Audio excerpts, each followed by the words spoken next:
news now. Ari, if you want to call on anyone, if their hand is raised, and if not, I'll just proceed. Yeah, generally, just to make sure we don't have cacophony. I don't just too many people to have people talk, but people can chat their questions. We can see the questions, and either you can see them or I can share them with you. So some of them, get kind of quite complicated. Some of them we probably can't get into right now.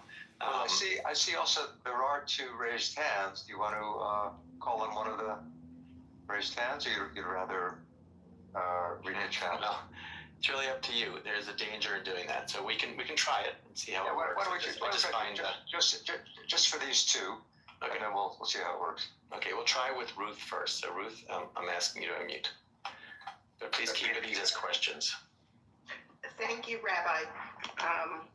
I was thinking when you were talking about being wrapped in a garment and kasalma, I was thinking of the shroud, and I was wondering whether that image could be applied to the way we wrap the dead in a white garment. Are we wrapping them in this eternal light of holiness?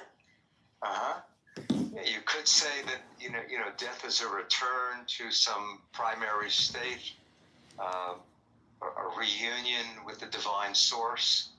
So that is an interesting parallel, wrapping and being enveloped once again in the light. Thank you. Mark Schneider had a question. Please. Rabbi Dan, Rabbi Nat, is God in this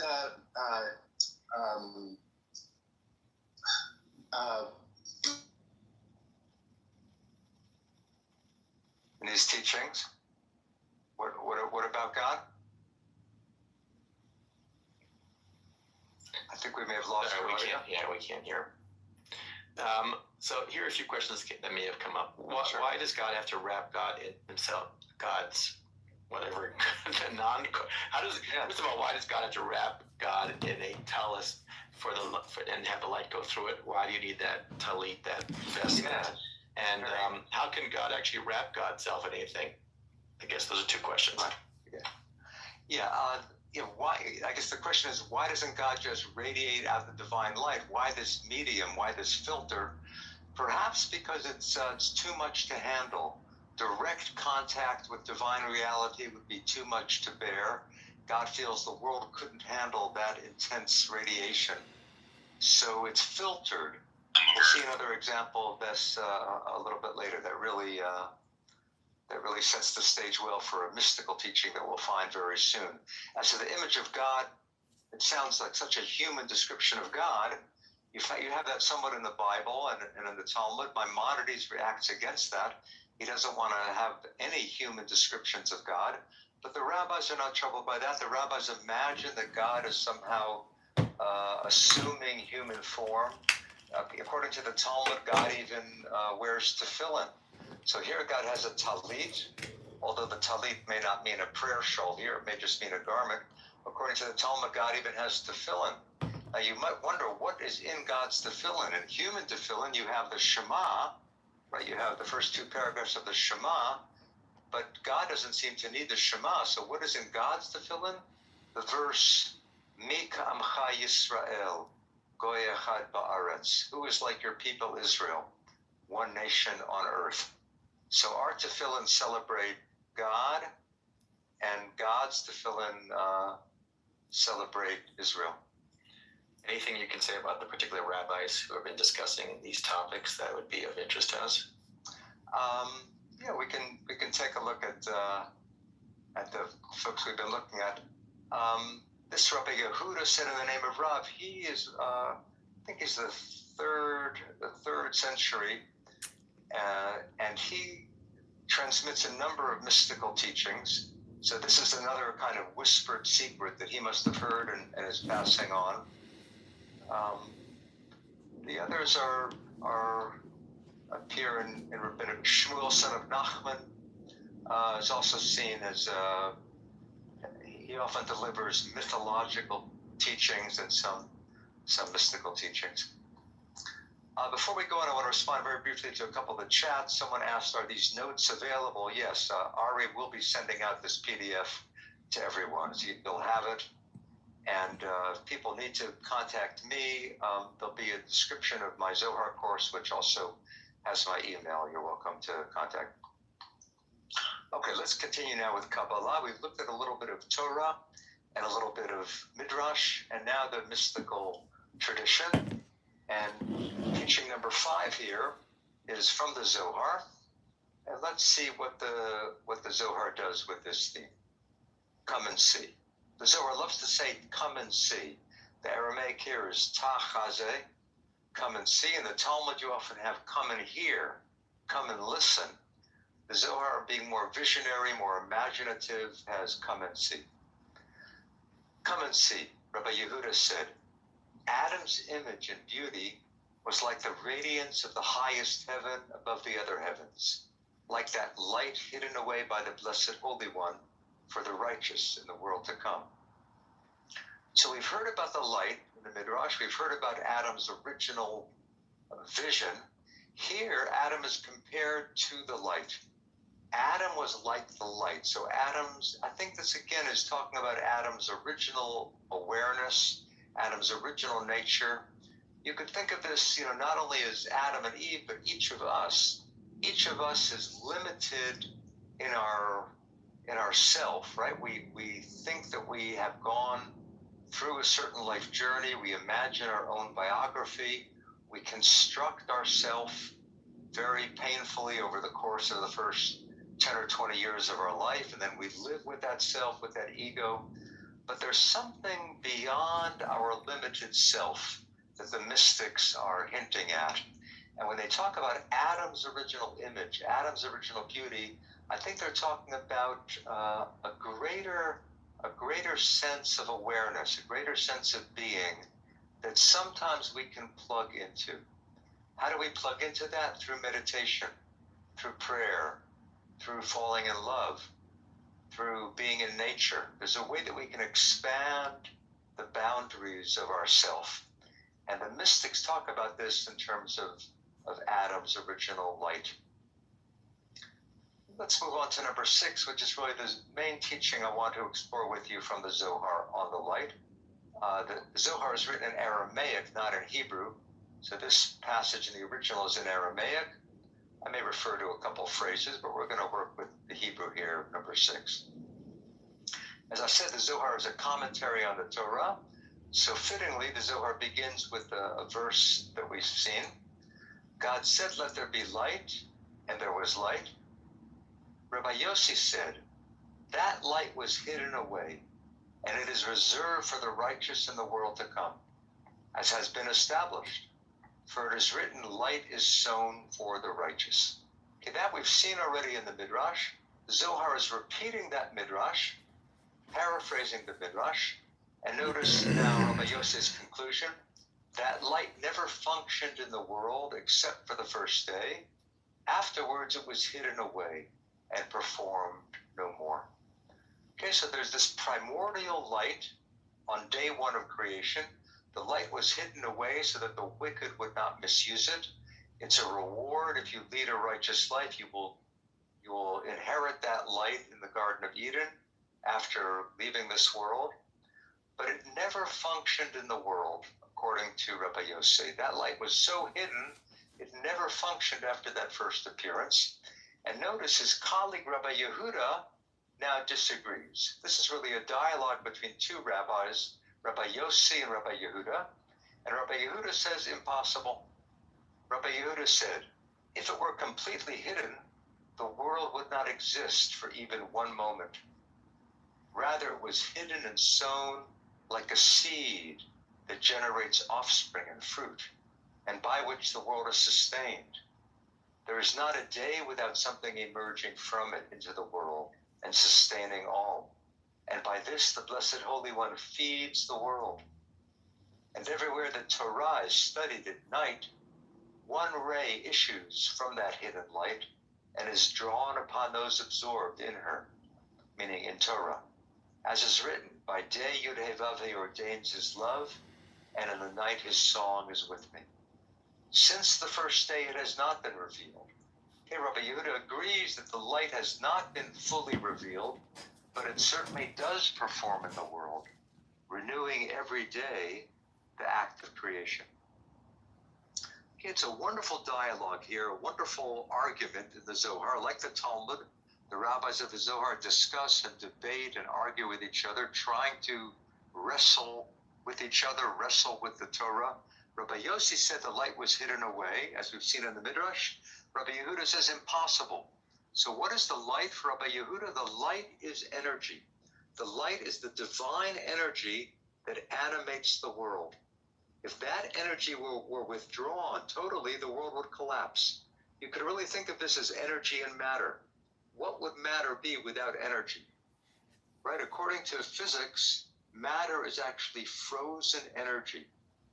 If the energy were totally eliminated, matter would not exist either. Okay, so matter is some temporary form that the energy assumes. That's what a scientist would say. The Kabbalist is saying something similar, not identical, but similar. Without this divine light, without this divine energy, the world would collapse.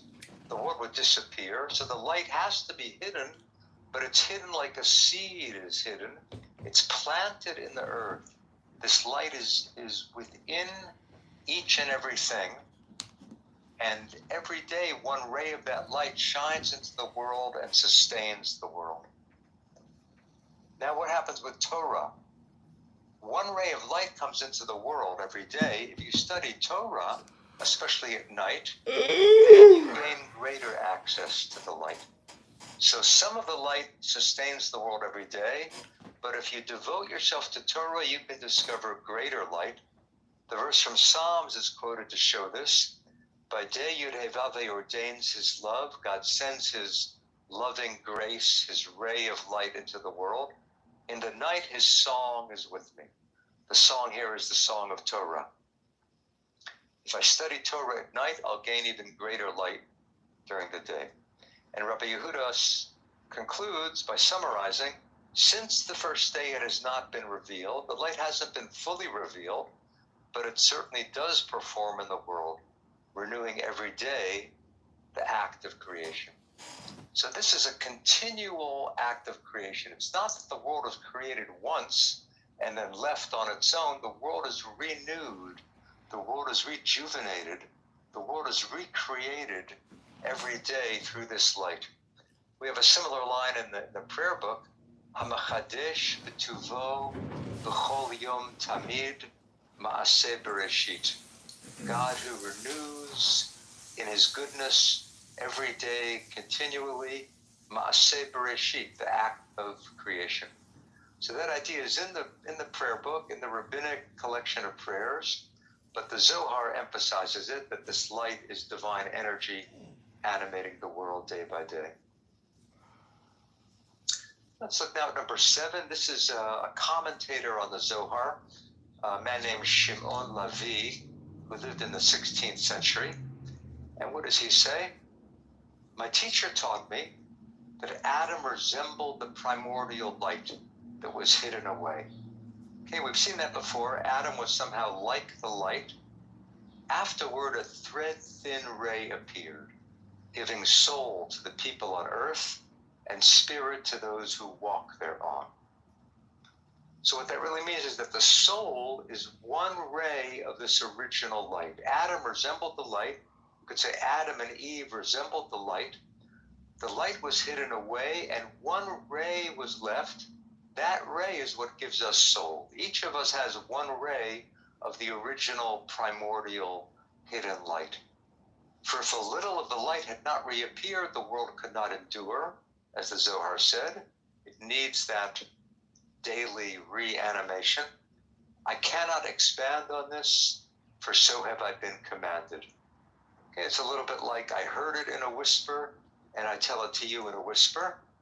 This Kabbalist, Shimon Lavi, says, I've been told by my teacher not to spell this out, not to say anything more. So this is another tantalizing hint, but I think it's implying that the human soul is one ray of that original light.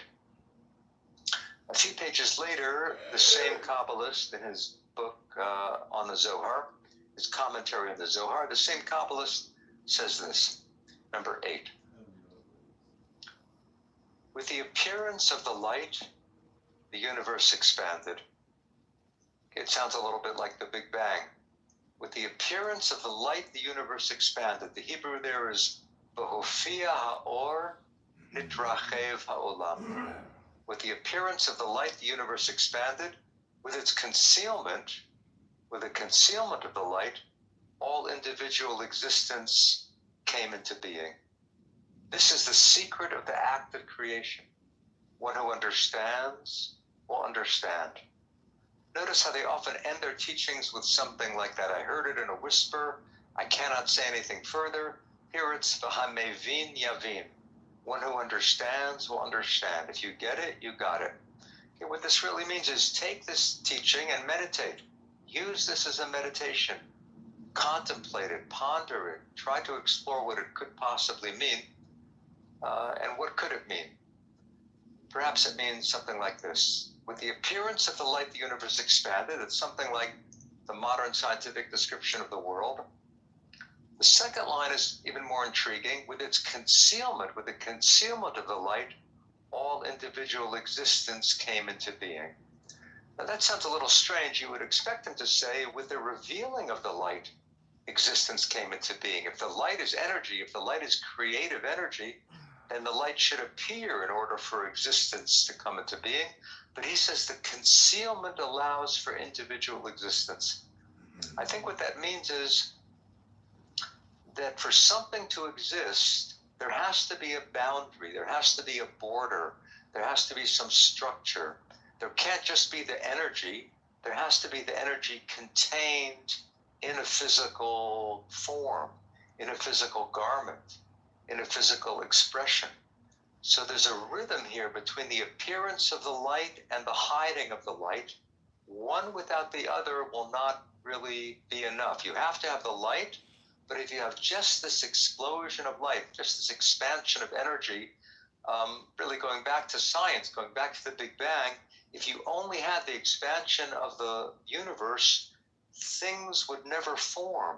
Galaxies would never form. Galaxies cannot form until gravity comes on the scene, until the expansion slows down, until that energy can take form, can turn into material particles, into elements, into matter. So that transformation of energy into matter, once again, is the key here, both for the scientist and the mystic. The energy has to be contained and concealed, conveyed. It has to limit itself in order for individuality to come about. This is the secret. Okay, the secret isn't just the light or isn't just the concealment. It's the light taking on a specific form. This is really meant as a meditation.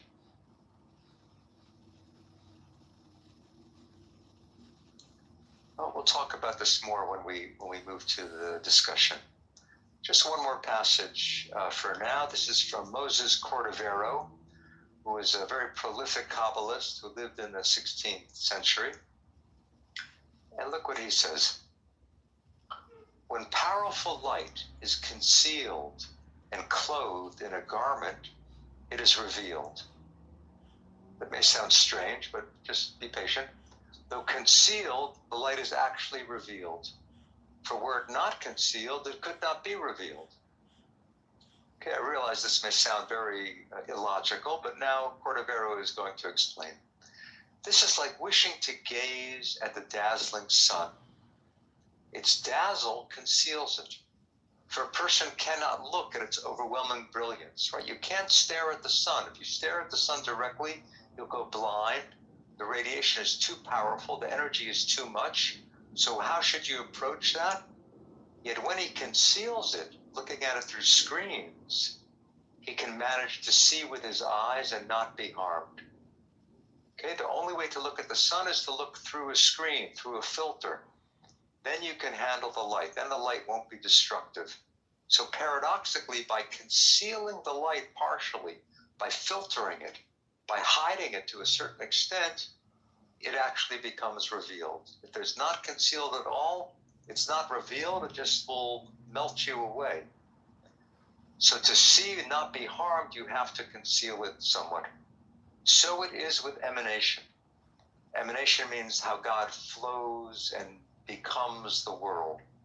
So it is with emanation, for by concealing and clothing itself, it reveals itself. So what is he describing here? He begins by talking about the sun because he wants us to have something we can hold on to. But he says, so it is with emanation. This also applies to how God creates. God creates by concealing his own energy, as we saw before with the talit. But this is really in a more general way, a more general sense. Cordovero is saying the world, nature, is God in a concealed form. To experience God directly without any filtering, without any concealment, would just be destructive. We couldn't handle that primal nuclear energy.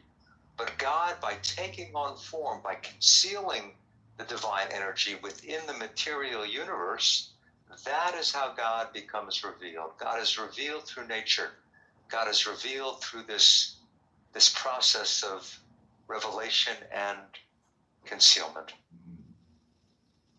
Okay, there's a lot there, and let's turn to a few questions, and that will help me to spell it out a little bit. I see there are a lot of chats, so let me ask one question, and we'll get to the chat. So great.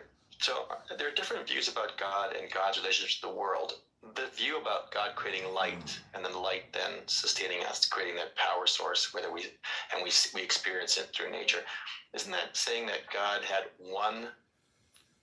that basically created in one period of time created this relationship with us, but that is not necessarily in an ongoing relationship with us, because he created it doesn't say that he creates light every day. It says God, he or she or they, created light once, and that light is what is like a nuclear energy source, and it's just created, it's there, and that's what keeps feeding the universe, as opposed to ongoing relationship with God. Is that meant to say something like that, or is there I would say, in terms of the world existing, the world exists because that light reanimates the world day by day, but the light is also within each of us, right? We are also a material creation.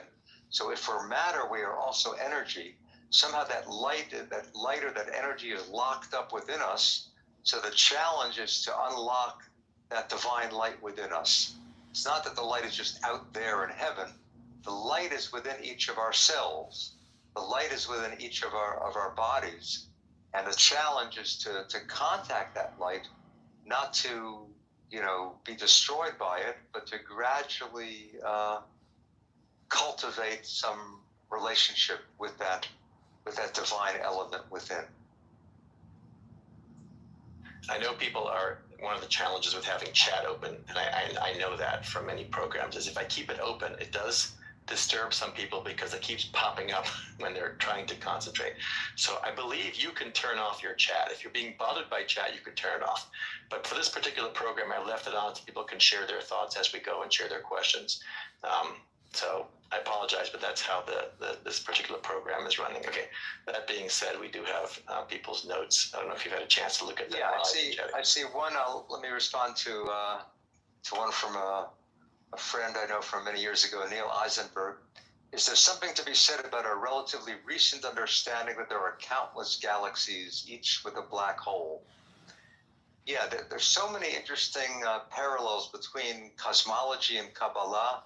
I think it's important to respect each field on its own and not to totally synthesize the two, not to have one melt totally into the other, but there's some fascinating parallels. And black holes were only discovered, within the last century. But now it turns out that there are most likely black holes within every sizable galaxy. There's certainly one right at the heart of the Milky Way galaxy. And the parallel here in Kabbalah is that the ultimate level of divinity is called nothingness. Right? It's nothingness, but it's a creative nothingness. As cosmology speaks of creative vacuum. The world came into being out of the out of the primordial vacuum, according to cosmology. And Kabbalah says that God emerged out of nothingness. Now, this nothingness is not a total blank, just as the vacuum in science is not totally empty. There are virtual particles there. In Kabbalah, this no-thingness or nothingness is a creative, chaotic source within God, out of which everything exists. So there's a bit of a parallel there.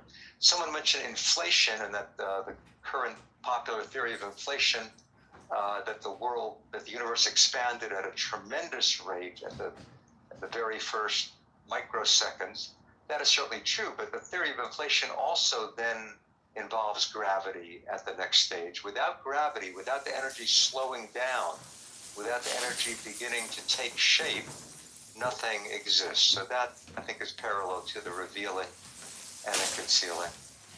I do want to say that Marcy had a note tying the light into after Moshe meets with God and comes down from Mount Sinai, and he has the light emanating from his face. Yes, that's fascinating. So Moses encounters God directly, and even that encounter is too much for the people to bear.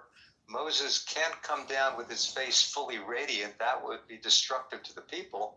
So he has to cover his face with a veil. So the divine light that's shining out of Moses has to be veiled so that it not be harmful to the people. Yes.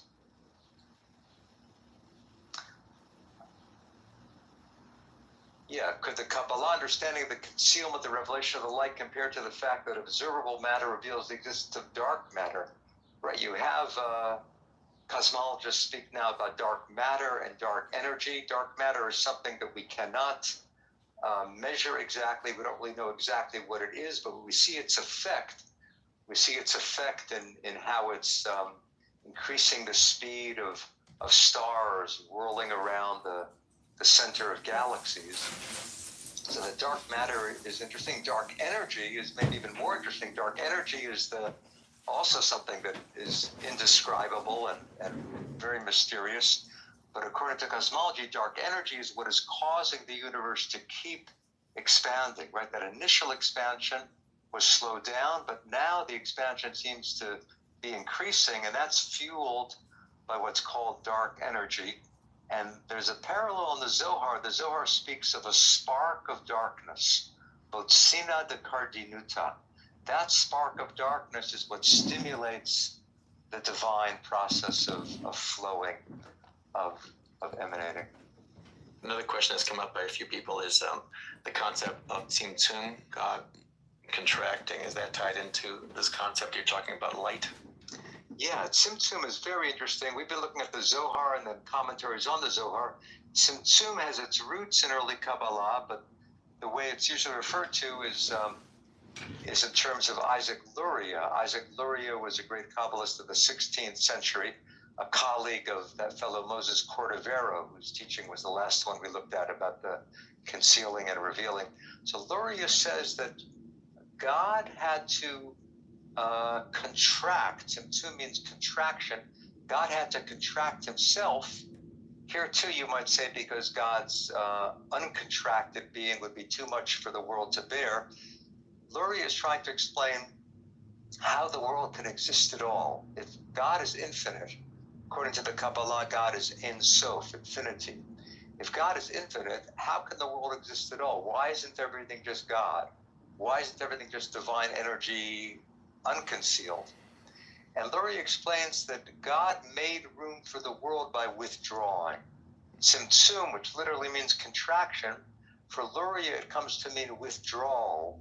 God withdraws from a certain domain, which then becomes the site of creation. You could picture this, one way to picture this is that God is an infinite ocean, and God withdraws in all directions and leaves a vacuum, leaves an empty spot in the middle. That becomes the site of creation. That's basically what Luria means by Tzimtzum.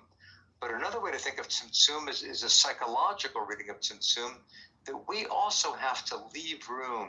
We shouldn't let our ego fill up all of the space. Let's say you're encountering another person in a relationship, in a marriage, or especially a parent and a child. If the parent overwhelms the child with his or her own ego, with his or her own agenda, there's not room for the child to grow. So a parent should practice tzimtzum. A parent should contract a little. A parent should withdraw a little bit to let the child learn, to let the child stumble. And that's the only way for really healthy growth to take place. Don has a point, and he says, is God now fully contracted? And I guess maybe the question would be, going back to the question I posed earlier, did God create this one-time light, then retract under Kabbalistic theology, and then contract to make space and allow for humanity? Or is God not fully contracted and it's still interacting? Mm-hmm. Yeah, I think you could apply this psychological understanding of tzimtzum to God and the human being as well. How do we have a self? If there's a divine light within us, aren't we all just part of God? Why are we different people? Why are we on different schedules? Why do we have to do all this preparation to have a Zoom meeting and see each other? Why don't we just all melt into the divine oneness? How can there be God and separate creation? So one explanation is that God withdraws and lets us think that we are separate. Each of us thinks that we really are separate. The fact that we can think that we are separate, that's evidence of God's withdrawal.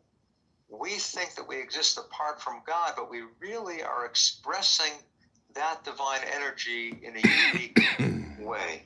So without tzimtzum, without that contraction or withdrawal, everything would just be one glob of being. And perhaps it's more interesting for God to arrange the world so that each of us exists, each of us seems to be separate, and then occasionally we discover that we're not so totally separate. Right? Einstein says the goal of religion is to realize that you're part of something greater. So that awareness that we're part of something greater is a way to overcome the tzimtzum, a way to overcome the separation between God and reality, between God and human reality. I see why people study Kabbalah at night, by the way, because if you do this at 12:30 in the afternoon, it kind of takes your mind away for the rest of your day. You have to go back to mundane work. Yeah, let's look at some questions other than tzimtzum. Tzimtzum is fascinating, and people can look at it more. But let's see if there are other questions more generally about Kabbalah or about other things that have come up. I'm willing to let's try one raised hand. I like seeing a person's face. So okay, well, Lisa had her hand up for a while, so let's unmute. Okay, Lisa, you are unmuted. So earlier you were talking about that the light was first divine by God, but that now that light, that God is no longer a part of that light. And I was always thinking that God is recreating the world every second, and that in Od Bilvado, that everything is God.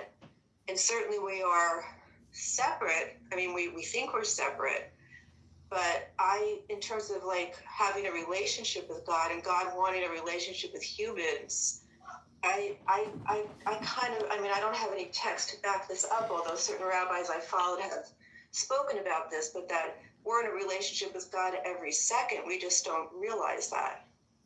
yeah, no, I didn't say that God is separate from the light. I didn't mean to say that.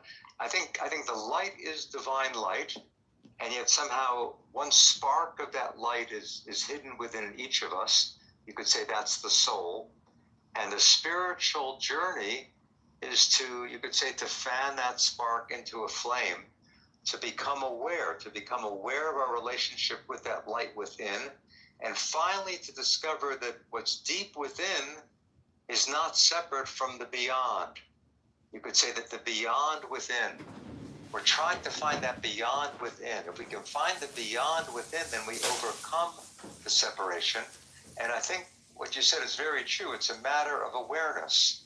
Okay, are we separate from God, or are we connected with God? It comes down to awareness. right? The Hebrew term is da'at, right? Da'at is often translated knowledge, but the word da'at in the Hasidic text really is better translated awareness. So the challenge is to become aware that we have a bit of God within, that each of us is one fraction of the infinite, right? And actually a mathematician would tell you that a fraction of infinity is infinite, right? That sounds strange, but if a fraction of infinity, if it weren't infinite, then you could figure out how big infinity is. You have this fraction and that fraction, you add up all the fractions, you get infinity. But no, even a fraction of infinity is infinite. So we share in the infinite nature of God. Something within us is also infinite. And spirituality is focusing on that infinite light more and more and overcoming whatever temporary separation there is. You could say the separation is necessary to a certain extent. Otherwise, we could melt into the divine or disappear or die. So there's a rhythm, again, of concealing and revealing. It's like with relationship. As you mentioned, relationship, right? You have a relationship with a loved one, so with a spouse. Okay, your husband or your wife, you're so close to that person, you bear yourself to that other person physically and spiritually and psychologically, emotionally. But there are times at which you keep yourself separate, you keep yourself hidden. But a healthy relationship is balancing the hiding and the revealing. I think that's true in terms of interpersonal relationships, and it's true in terms of the relationship with God. Let's give Florence a chance. She's had her hand up as well for a while. I'm quite interested in the way in which the Zohar or Zoharic thought seems to have moved away from the Midrashic attention to Adam and Adam's role in all of this. It was almost as if Adam had some kind of special closeness to God, special deification, and if we just take what you've laid out for us, the Zohar is not so much interested in Adam. And where do you see the Zohar's interest going? From Adam? Well, it seems to be going into the light and the darkness, and sort of skipping. I mean, I'm just taking this from what you laid out for us. Yeah, no, I mean, Adam is still important to the Zohar, but I think what is true is that the Zohar isn't so much interested in ancient history or just in what happened, 5,000 years ago or, 13 billion years ago. The Zohar wants to apply it to our life. It wants us to become a spiritual reality for us now. So don't just stay with the biblical characters. Don't just stay with the biblical heroes. See how you yourself can become a hero, right? See how can you establish your own relationship with God, learning from the Torah, but not just studying the past, right? Delving into the eternal present, right? That eternal present is so important in Kabbalah. And Adam, now becomes a symbol for all of humanity, and God is even pictured, right, taking on human attributes, right? Maimonides wants to avoid that totally. The Zohar says no. We can imagine who God is. Our imagination won't be fully accurate, but without imagination, we have no approach to God. So the Zohar celebrates the human imagination, but it wants most of all to inspire us to contact that light. You could say that to contact our original Adam and Eve nature, right? What's called primordial Adam. Within each of us is a bit of Adam and Eve. But focus on your own opportunity to live out that light, to express that light in a creative way. We have time for one more question. Barry's been waiting patiently. So Barry, here you go. You can unmute. Yes. That's pretty good. I have a thought. If God created the world and there's unity and unity in God's mind, then everything should go according to God's mind, and there should be no sin. So in order for us to have free will, in order for us to sin, God's unity has to be removed from the world. So I think this explains how we can have such things as sin, how we can have such things as free will.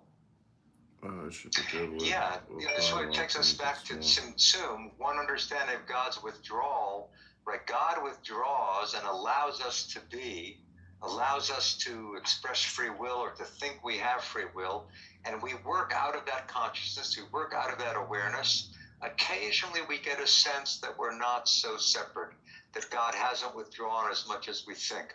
But I think you're right, to connect the individual sense of self with free will, that is the product of God stepping back. God steps back so that we can stumble, so that we can learn and stumble. You know, the Hebrew word for sin, the root of that word, chata, also means to miss the mark, as in archery, right? If you miss the mark, that root is how you describe that in Hebrew, lahachati, from that root chata. So you could say sin is losing focus.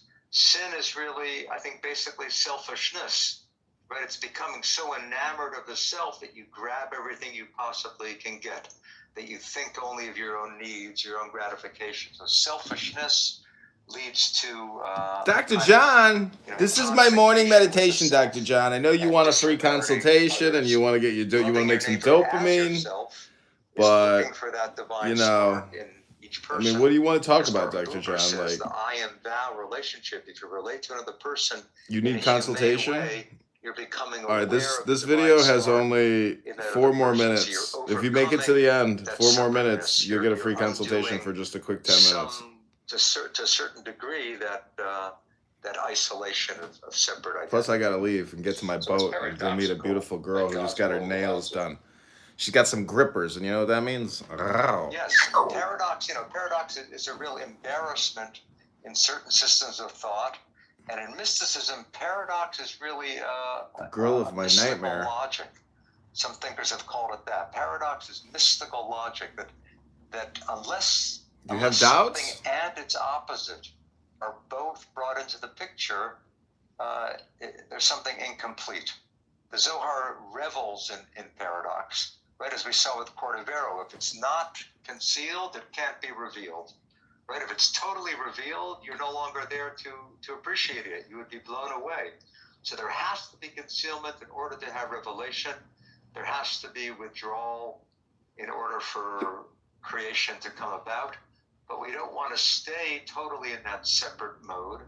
So spirituality is trying to overcome that gap, trying to combine the opposites, trying to find a harmony between opposites. Harmony, John. Harmony. Great discussion. I think we're about out of time, unless you have something else you wanted to add. I do think a great T-shirt, if it's not concealed, it can't be revealed. Maybe we could sell that.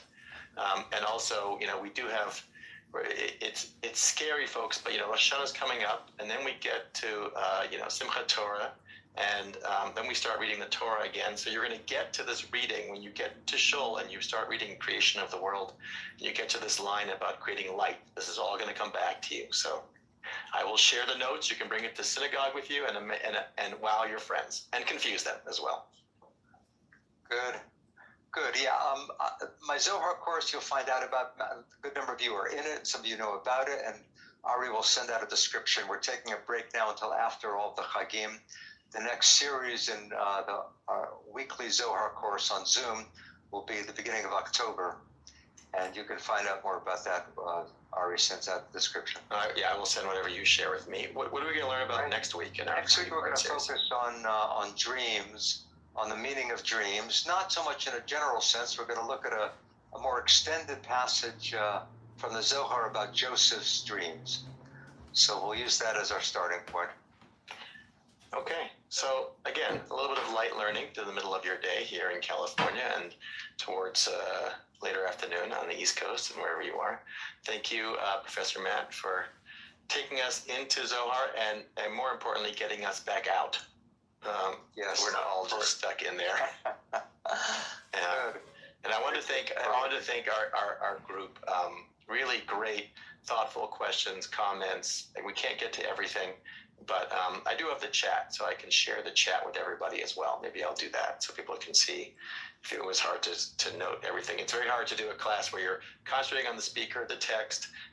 We've got the translation going on live, and then we got people commenting. But I will say, really, really great questions, thoughtful, great group. Happy to have you with us with CSP. Looking forward to having you all back with us next week. Thank you, Professor Matt. All the best. Shalom.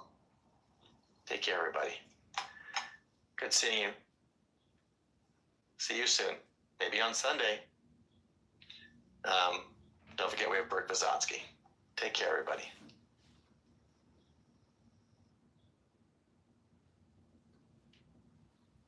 Watch what eggs do to your brain. Take a look at these 2 brain scans. They both look young, strong, and healthy, but only one of them is young. The other is the brain of a 97-year-old woman. Her secret? Doing this one simple thing each night before bed. I'm not sure if this might interest you, but if you or a loved one is often forgetting things or suffering from brain fog, then I've got something important to share with you. So, about a year ago, my husband came home from his doctor's appointment, and he had this note that totally knocked me down. It said, "Your husband is showing signs of dementia. You can try to slow it down with medications, but that's really all we can do." How could this be? We had dreams of going on a cruise, traveling the world, and seeing our grandchildren graduate from college. And all of that to be taken away within the next 2 years, because the doctor said that's how long it could be before my husband would need 24/7 care, perhaps even in a nursing home. So it turned out, after a lot of tests, my husband's brain was all clogged up. It had plaques, really scary to be honest.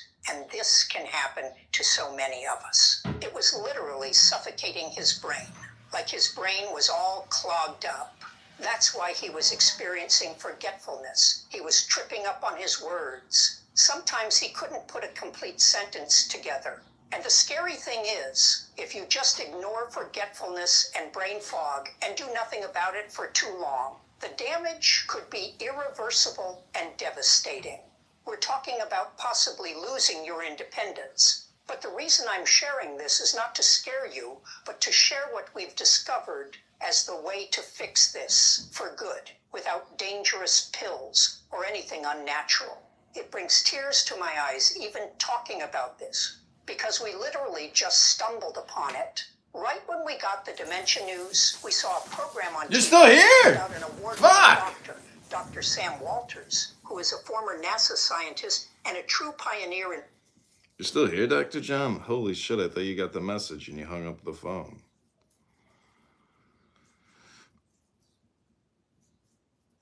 On hold. On hold.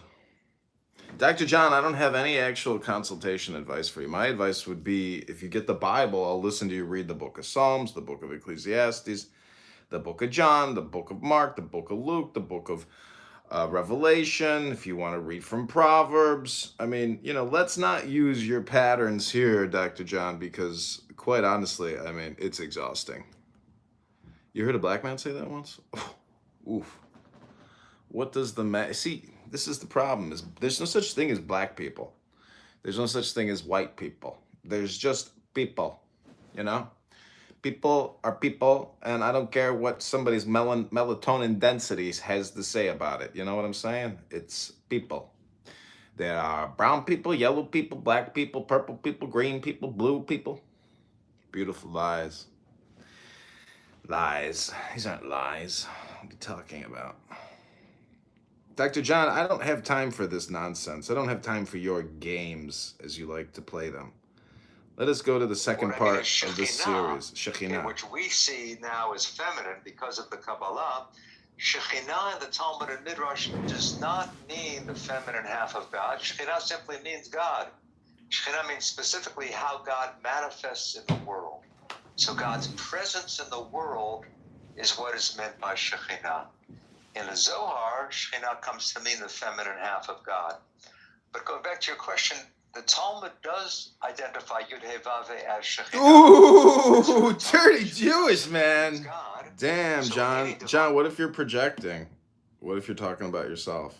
How do you know? Do you really know? Everybody fucking comes from Mount Sinai. You know that, right? You know that. You're talking about yourself. You're projecting. You're talking about yourself, Dr. John. My name could refer to Shekhinah.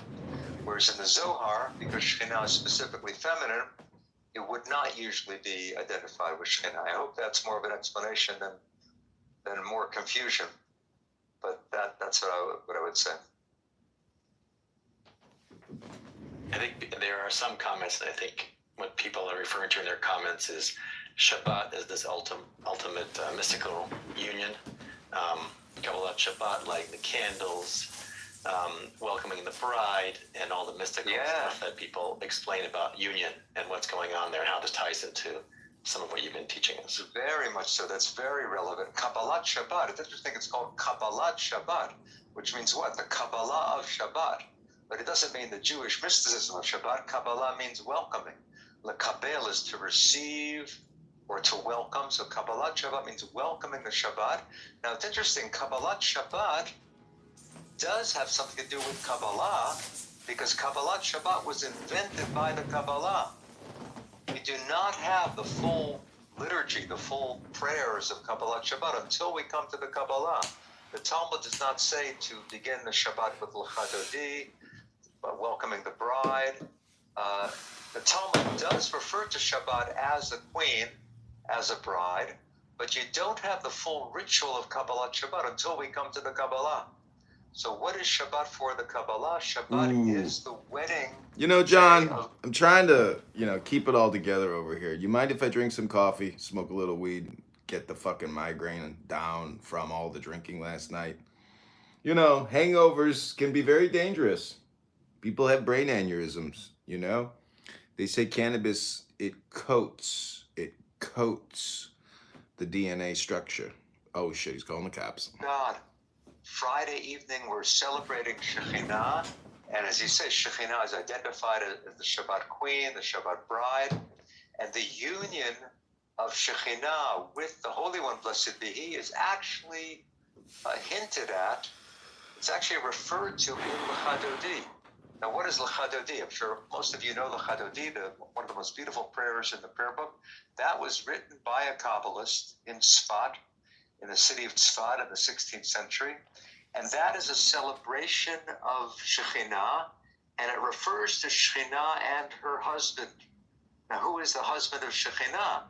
The husband of Shekhinah is Tiferet, her masculine partner, her spouse. So Kabbalat Shabbat is a wonderful example of how Kabbalah affected Judaism. Many people say, well, Kabbalah is interesting, but is it really mainstream Judaism? Okay, what could be more mainstream than L'chadodi? Of the Sabbath bride, the Sabbath queen. And that really is to a great extent the contribution, the gift of the Zohar and the Kabbalah. One last comment. One of our regulars and donors noted how Shekhinah and the description of Shekhinah in the flame really puts the female once again in a place of deprivation of agency. That Shekhinah is dependent on two different elements, as opposed to Tiferet, which is above it all, more powerful, I would say.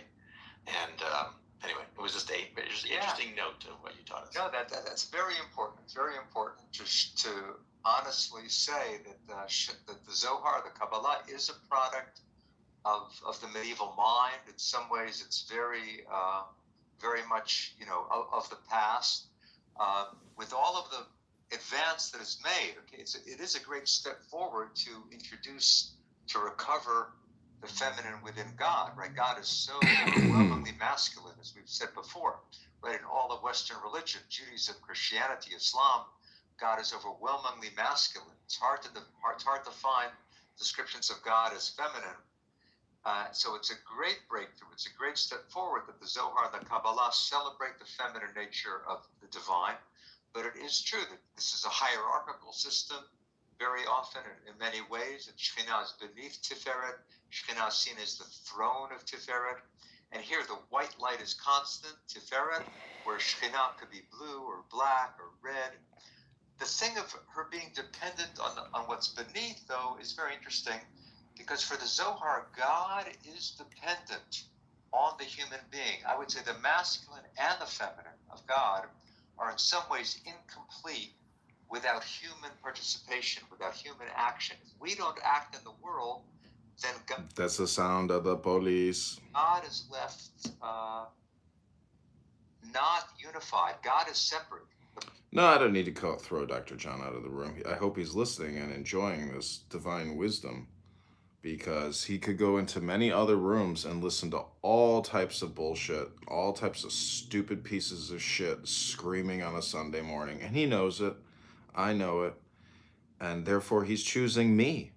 He's not choosing the room. He's choosing the content. Male without the female. Because the content gives him the contentment that he is looking for. The female without the male. So both aspects of Shekhinah, the male and the female, are dependent on human action. The Kabbalistic phrase for this is Tzorech Gavoa, literally the need on high. God needs us. God needs the human being.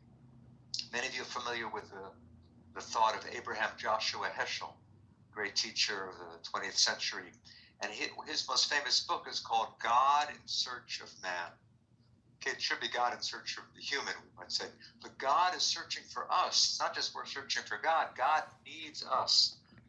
Yeah, you see that, Dr. John? We're listening to Kabbalah here. Do not interrupt the topic. So that radical idea you have hinted at in the Talmud and the Midrash, but the Zohar really develops it further. So I would just say, in summary, the female is still subservient to the male, according to many descriptions. But on the other hand, both male and female are in need of the human being. I would say, too, sometimes Shekhinah is called king, not just queen. Sometimes Shekhinah can be king because she rules over the world. Even though Tiferet is higher than Shekhinah in some sense, Shekhinah is in charge of the world. Shekhinah is ruling over the world. Tulu. Okay, let's return to Hi, Tulu. Tulu, we are listening to something. We don't want to make your dopamine creation here. This is not the room for the doping. So, Don't dope here. You dope. Take your dope somewhere else. Make your dope some. There you go. Bye. Exactly. Okay, we're on page 284 Dismissed. of volume 1. Dismissed. Huh. Come and see. The only arousal kindling this blue light. Dr. John, you know, Dr. John, you keep telling me you need a fix, but I'm telling you, the fix is in the words. And if you want to read a book, I'll listen to you read a book, and you can get your dialectic therapy that way. But I don't want to do your dialectic therapy for you because it's not real therapy. You need to read, Dr. John. Why? For God's sakes, you're a doctor. Is Israel cleaving below? Okay, finally, there's a reference to the Jewish people, to Israel. So the blue light we're saying is Tiferet. I'm sorry, the blue light we're saying is Shekhinah. The only way to kindle Shekhinah, for her to be grasped by Tiferet, okay, to stimulate the divine union, how does that arousal happen? The only way is by Israel cleaving below. Israel has to yearn for God. Israel has to strive to connect with God in order for Shekhinah to unite with Tiferet. See what the note has here, very simply, 1350. Their devotion, Israel's devotion, fuels the passion of the divine couple. Okay, without holiness on the part of human beings, on the part of Israel, God remains incomplete. God remains ununified. Come and see. Although by nature, this blue-black light consumes anything cleaving below, right? Shekhinah is a fire. Anything placed beneath that fire will be consumed. Even though that's so, Israel cleaves below and abides enduringly. Even though Israel cleaves to Shekhinah, they're not consumed. As is written, you cleaving to Yud-Heh-Vav, your God, are alive. Even though you're cleaving to God, okay, Yud-Heh-Vav here means Shekhinah, even though you're cleaving to Shekhinah, you're alive. To Yud-Heh-Vav, your God, not our God, right? Moses is on a different level, but we are connected. We are close to Shekhinah Shekhinah is accessible to us. To Yud-Heh-Vav, your God, to that blue-black light devouring, consuming whatever cleaves below. Yet you cleave and endure. As is written, alive, every one of you today. Even though the fire consumes, somehow Israel is able to experience devekut, right? The Hebrew word here is devekut, cleaving. That's the word in the verse from Deuteronomy, va'atem hadevekim, you who cleave to God. So Israel can cleave to God and yet remain alive. That's the wonder. That's how we can reconcile these two verses. We should cleave to God, even though Shekhinah is a fire, we're able to withstand that. Above the white light hovers a concealed light encompassing it. This is the allusion to Bina. Okay, so Malchut, Shekhinah is the blue light, Tiferet is the white light. Higher than Tiferet is Bina, doesn't even name a color here, but Bina is a more concealed, hidden realm, okay, the Divine Mother. Above the white light hovers a concealed light encompassing it. Here abides supernal mystery. You will discover all in the ascending flame, wisdoms of the highest. If you meditate on a candle, if you penetrate the outer surface meaning of those colors, you can imagine divine qualities. You can discover everything by gazing at a candle. Down at the note 1352, I bring something here from a famous scientist. 1352, you will discover all in the ascending flame. See the remark of the 19th century physicist Michael Faraday at the beginning of his Chemical History of a Candle. Okay, this is a little booklet that Michael Faraday wrote, Chemical History of a Candle. Look what he says. There is not a law under which any part of this universe is governed, which does not come into play and is touched upon in these phenomena. Okay, that may sound hard to understand, but now it becomes clear. There is no more open door by which you can enter into the study of natural philosophy than by considering the physical phenomena of a candle. Okay, what Faraday does in these talks, Chemical History of a Candle, is really talks he gave for children or for adolescents in the 19th century. He said you can find out everything you need to know about natural philosophy, really means science. You can find out everything you need to know about chemistry by looking at a candle and seeing how it consumes and how it feeds on physical substance. Faraday goes through that in a very different way than we've seen the Zohar do, but look what they share. Both of them say you can understand everything by looking at a candle. All of science or all of mysticism, you can understand the deepest secrets of nature, of being, of reality, if you meditate on a candle. It's beautiful there to see science and religion harmonizing in a certain way. So Rabbi Shimon has taught all of this. We're just going to read the next two lines in conclusion. Rabbi Pinchas approached and kissed him. Rabbi Pinchas kissed Rabbi Shimon, saying, "Blessed be the compassionate one that we happened to meet here. I'm so glad I ran into you, because look at the Torah that I have learned." Okay, let's stop the share and let's discuss this a little more. And I'd encourage people to ask questions either about this specifically, let's give that a few minutes, but then just more generally Okay, I'm going to quickly read from the Zohar. This is 3 minutes of Torah. I'm going to create some 60-second clips on YouTube. This isn't exactly Zohar, but this is the commentary and the notes. Here we go. Moses and the blazing bush, Midrash Hanilam, Na'ilam, one who comes close to fire is burned. Is it possible to cleave to Shekhinah? It is not written, for Yahweh, your God, is a consuming fire. The dense cloud, the mountain was ablaze with flames to the heart of heaven, dark with densest clouds. The angel of Yahweh, Shekhinah, who is given this name because she transmits the power and blessing of the Sephirot. Zohar Shemot Rabbah.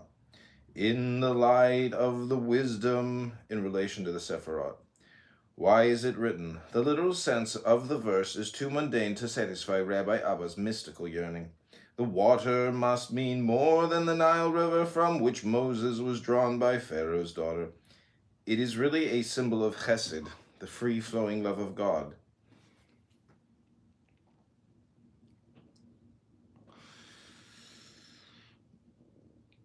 This was Moses' source, so he could confront fire, which in Rabbi Abba's view refers to Gevura, the power of God. Moses was able to harmonize the two polarities. He attained the rung of Tiferet, beauty, the central Sephirah. The place Moses was hewn, normally according to the Midrash Ha-Ni'alam, human souls are hewn from the throne of glory. Shekhinah, see above, Abram, the soul breath. Moses had a higher source. Cordovero, Hamma, suggests Hukmah, which stands above Chesed. Arrayed in all 10 spheres, Moses' perfection is symbolized by his intimate relation with Shekhinah and his attainment of Tiferet. But according to Rabbi Yochanan, he was invested with all 10 Sephirot. He had full awareness of God and displayed all the divine qualities. Not just a loyal member of my household, as the phrase could be understood. This was Moses' source.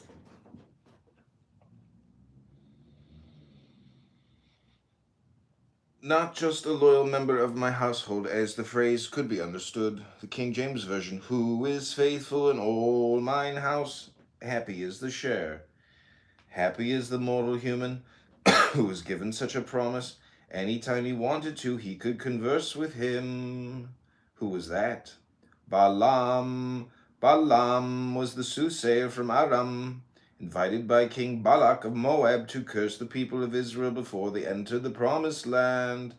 The Midrash compares him to Moses. God raised up Moses for Israel and Balaam for the nations of the world. The Midrash quoted here from Sifrei, Deuteronomy, is more striking. Balaam was as great as Moses.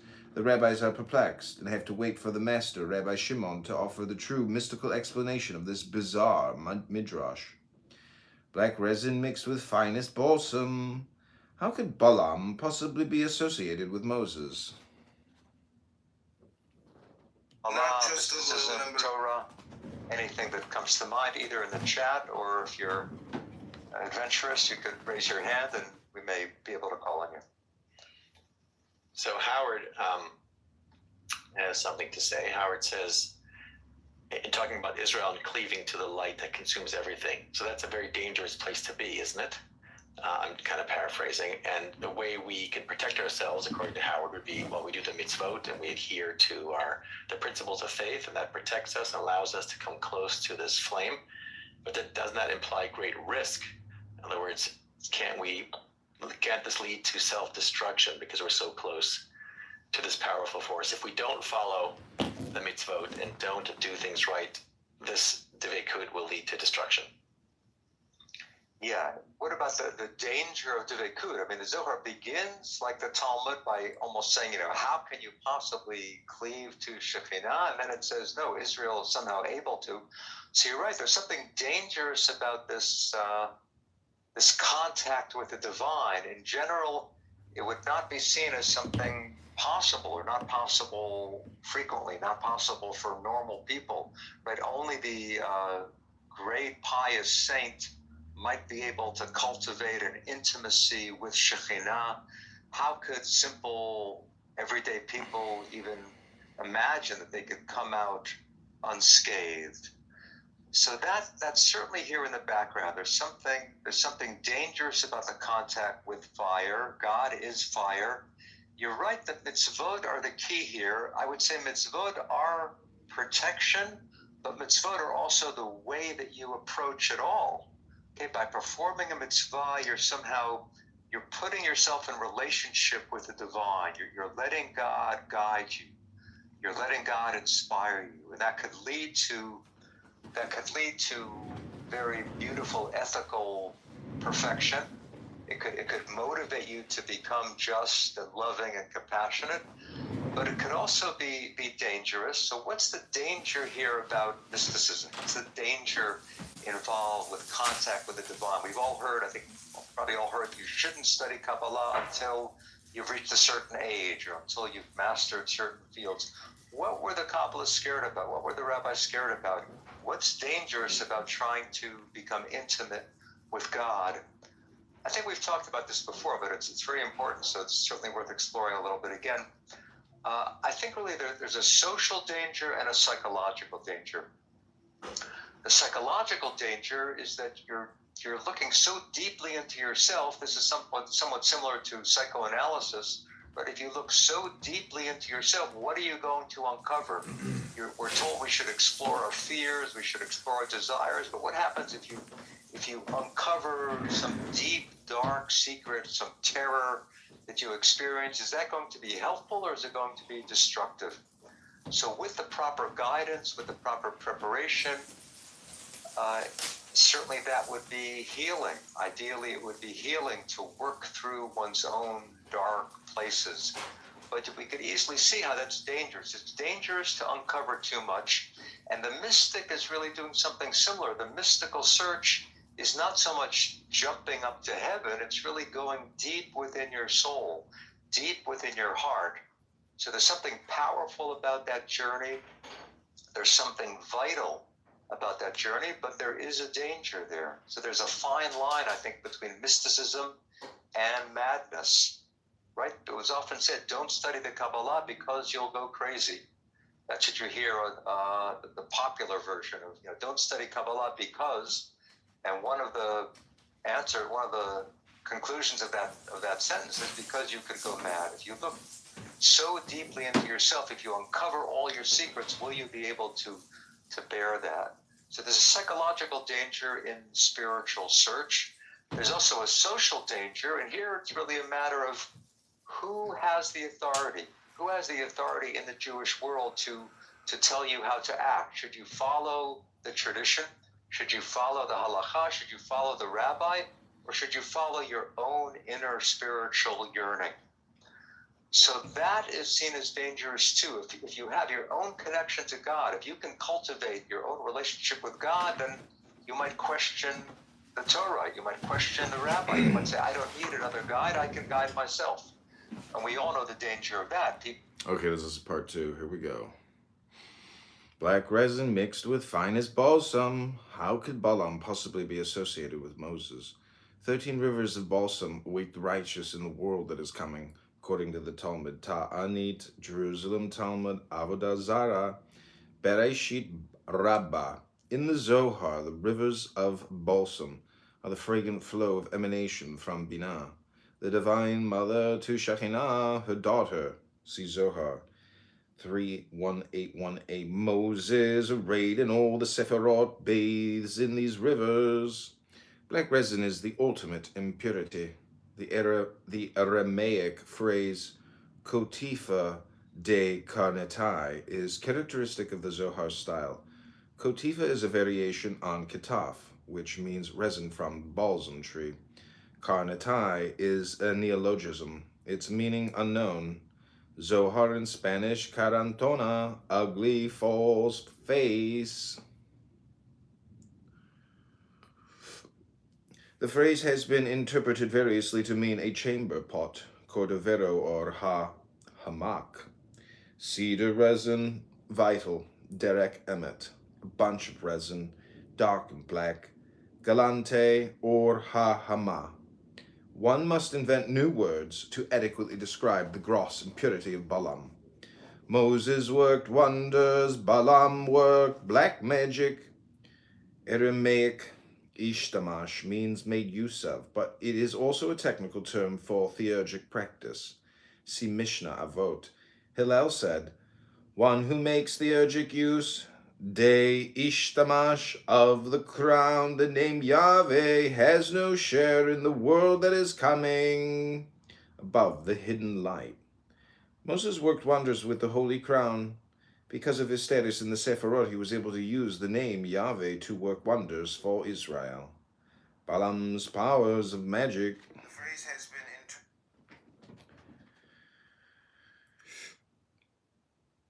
Balaam's powers of magic also derive from crowns, but not holy crowns. The lower or nethermost crowns are the demonic powers located outside the realm of the Sephiroth and their corresponding names. The potency derives from the fact that they are fed from the drippings of the juice of Shekinah. See Zohar 3209b. This accords with Rabbi Shimon's first image. Balaam is black resin from the balsam tree. Moses is pure essence of balsam. If you think he was any higher, go ask his ass. Balaam's ass makes a fool of him on the way to see Balak, king of Moab. She sees the angel of Yahweh, while he, the great sorcerer, sees nothing. See Numbers 22, 21, 35, Zohar 329b. On one level, Rabbi Shimon's closing words are a mocking reference to this episode, but they also allude to Balaam's method of attaining prophetic powers. Balaam's powers. People who say, God told me to do this. Right? We know murderers and horrible, evil people who have claimed that they're fulfilling the will of God. So the danger, the social danger and the psychological danger of intimacy with the divine is obvious. And the Kabbalah is aware of that. And here the Kabbalah is wrestling with that. The Talmud said, don't even try. Don't try to connect directly with God. How can you proceed? Imitate God. God is kind, you should be kind. That's really that's the message here. So the danger is real, but I think what the Zohar has to offer, what the Kabbalah has to offer is so valuable that I think it's worth proceeding, but to proceed with caution. So how do you delve into mysticism and protect yourself? Here it's also a matter of Torah and mitzvot, having some structure, having some code, having some guardrails, having a banister. You're climbing the stairway to heaven. You have to have a banister. So what is the banister? The banister is friends. The banister is a teacher. The banister is keeping yourself grounded. The banister is being in relationship. The banister is feeling responsibility for your spouse, for your children, to think of the other. Right? The great Jewish philosopher Levinas says that's really the key to all of Judaism is the idea of the other. Don't focus just on my own thrill, my own excitement, my own passion, not even my own holiness. Don't just focus on your own holiness. Focus on your relationship with the other. We have some hands up before we get there. Stefan asks, is unification in Kabbalah actually to be achieved one day? Is that the Messianic age, or is it never to be achieved? The unification, I think, is something that comes and goes. I think there are moments of wholeness, there are moments of perfection, there are moments of attainment, and then you could say Messiah is seen as, Yom Shekulo Shabbat, the total Sabbath. Right now we have Shabbat one day a week. When Mashiach comes, it will be full-time Shabbat, 24/7. So full unification you might see as something messianic, but getting a taste of the oneness is something we can do now through meditation, through prayer, through acting in holy ways. You get a taste of that oneness, both on a personal level and imagining God's becoming whole, God's becoming one, which, as we said, is dependent on how we act. So we have Shira and Harvey had a question, so we'll ask to unmute and see what question they have. Great. Yes, Shabbat Shalom. There's a question of cleaving, and from what aspect in myself does that cleaving issue? Is it an active cleaving, reaching out to grasp hold of, or is it a passive cleaving, opening myself with an inner attention to holiness? How is that cleaving best activated? Yeah, it's a great question. that word davak, it's just the Hebrew davak, it sounds very active and forceful and powerful. And the English, to cling or to cleave, sounds like something that you need to do actively, not just to sit there and wait for it to happen. But what you say about being receptive, being open, is vital here. I think there's an active and a passive quality to this experience of devekut. It sounds active, but you really have to let go. Not just a loyal member of my household, as the phrase could be understood. The King James Version, who is faithful in all mine house, happy is the share. Happy is the mortal human who was given such a promise. Anytime he wanted to, he could converse with him. Who was that? Balaam. Balaam was the soothsayer from Aram, invited by King Balak of Moab to curse the people of Israel before they entered the promised land. The Midrash compares him to Moses. God raised up Moses for Israel and Balaam for the nations of the world. The Midrash quoted here from Sifrei, Deuteronomy, is more striking. Balaam was as great as Moses. The rabbis are perplexed and have to wait for the master, Rabbi Shimon, to offer the true mystical explanation of this bizarre midrash. Black resin mixed with finest balsam. How could Balaam possibly be associated?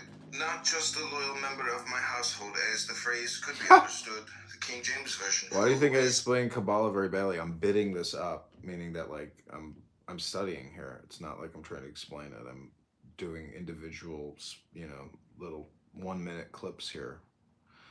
The point is to just keep my brain working, keep saying words and reading and doing this chanting. It's more like therapeutic. And I'm putting these on YouTube, and these videos just got like hundreds of views, which is amazing. If you create good content, which is really just basically like, clear English, they seem to like it. So we're going to create 3 more here, and we're going to keep going, because this chick that I was supposed to go meet up with for a date, everybody's so fucking stupid. It's like, to do all this talking, and then before you go meet, it's like, oh, I have to cancel, by the way. It's like, holy shit. Like, I think people just cancel intentionally because they get a kick out of it, like making all these plans and then canceling last minute. It's like such a rush to like shit on somebody, if that makes any sense. For it to happen, you have to open yourself. You have to be receptive. You have to open your heart. So I think there's a preparation of openness, of letting go, and then something comes to you, or you are empowered. You're empowered and able to act in a mindful way. Really, when we're talking about mysticism and spirituality, I think awareness is perhaps the most important element. So there's an active stance, an active role that you can fulfill or strive to fulfill, and there's an openness and awareness that will allow for the connection. Great question. Cheryl has a question. So Cheryl, I'm muting you. Hey, Danny. Hi. Am I unmuted? Yeah, I guess I'm unmuted. In the Zohar, it seems that most of it has a lot to do with both the feminine and the masculine side and joining. But then you leave the Zohar and you get into rabbinical Judaism, Messianic Judaism, and there isn't very much about the feminine side of things, or the role of women in Judaism so much. It's very much a patriarchal, masculine push through of everything. How is that one of the reasons that maybe the Zohar is not terribly popular in mainstream Judaism? That's such an interesting phrase, mainstream Judaism, and I mentioned it before myself. We're talking about Shabbat and Kabbalat Shabbat, right? It's interesting. Arthur Green, I'm sure many of you know of his name and his work. He looked into this, and it's interesting. The first time you ever have that phrase, mainstream Judaism, it's in a German book in the 19th century, and that book is an attack on what? On Kabbalah. In other words, mainstream Judaism is trying to exclude what might be uncomfortable, might be challenging to the normal presentation of Judaism. So I think there is a tension between what the Kabbalah suggests and the picture you would find if you open a typical page of the Bible, a typical page of the Talmud. As we've said, you don't find God described in feminine ways in many Jewish texts, and that's one of the most radical differences between the Zohar and the Talmud or the Bible. So I would say that is one of the great contributions of the Kabbalah, to insist that God is equally male and female. Ultimately, God is beyond all gender. Okay? Ein Sof is not male or female. The infinite is beyond gender. But if we're going to talk about God, God has been talked about for so long in purely masculine terms. I think it's important to balance the masculine with the feminine, and that's the great contribution of the Zohar. I would say that in the last, 30 years, that critique of Judaism has become very widespread, and I'm sure you're aware, maybe more aware than I am, of Jewish feminism and Jewish feminists, and how Judaism has changed over the past few decades. And I think one of the most important changes is to criticize the purely masculine description of God. So I think the Zohar is valuable in that sense, to look at a holy text of Judaism, to look at one of the holiest texts of Judaism does celebrate the feminine within God. I'm not saying that people have to follow the Zohar. Much of the Zohar is very difficult and challenging, but the great gift of the Zohar is that here is someone 700 years ago, right? The Zohar was composed in Spain, was largely composed in Spain in the 13th century. So here's a book written 700 years ago that gives equal weight to the feminine. I would say that there's more about Shekhinah in the Zohar than you would find it in any other Jewish text. And that's something, that revolution is still going on. People might say we've made a lot of progress. People would say we've made hardly any progress, but things are changing. Things have changed. And that, to my mind, is one of the great gifts of the mystical tradition. So last few things before we call the session. Rob wants to know about he wants to know what's the point about above the white light hovers a concealed light encompassing it. It seems like almost an unnecessary addition to the discussion we had. We focused on the two lights. They were the main lights, and all of a sudden you have this reference. Doesn't really go anywhere. So, that's very interesting. I'm really glad you raised that. It's really typical of the Zohar. Zohar proceeds, it begins with this very difficult imagery, and remember, it doesn't name Shekhinah, it doesn't name Tiferet.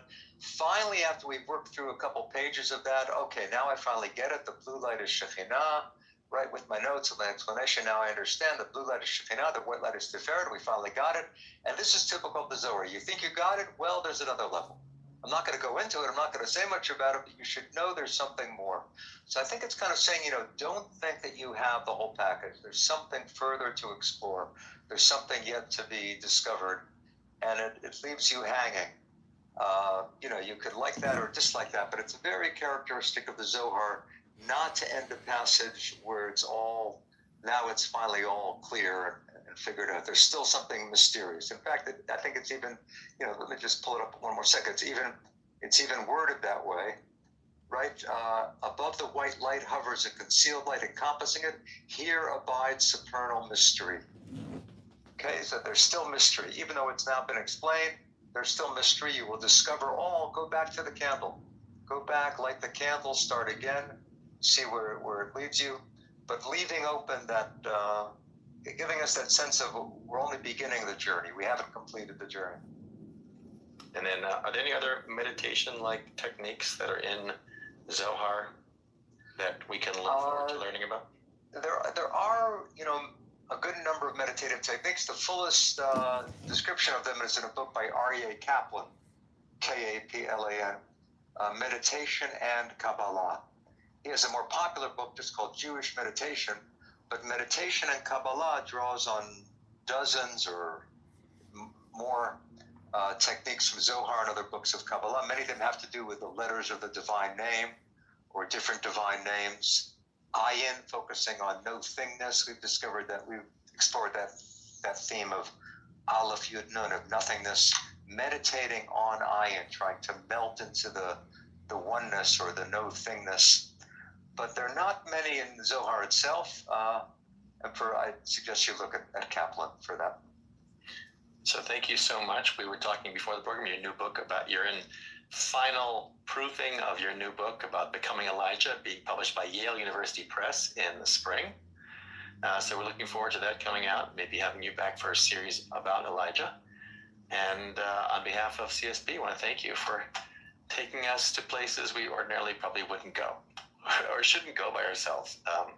I know some of you do, and I know that I'll mention that Professor Matt has an ongoing class. When you do your class, like how often do you meet? Like what is It's once a week, basically. We're going to start again in October. How long? The course in English is Tuesday evening.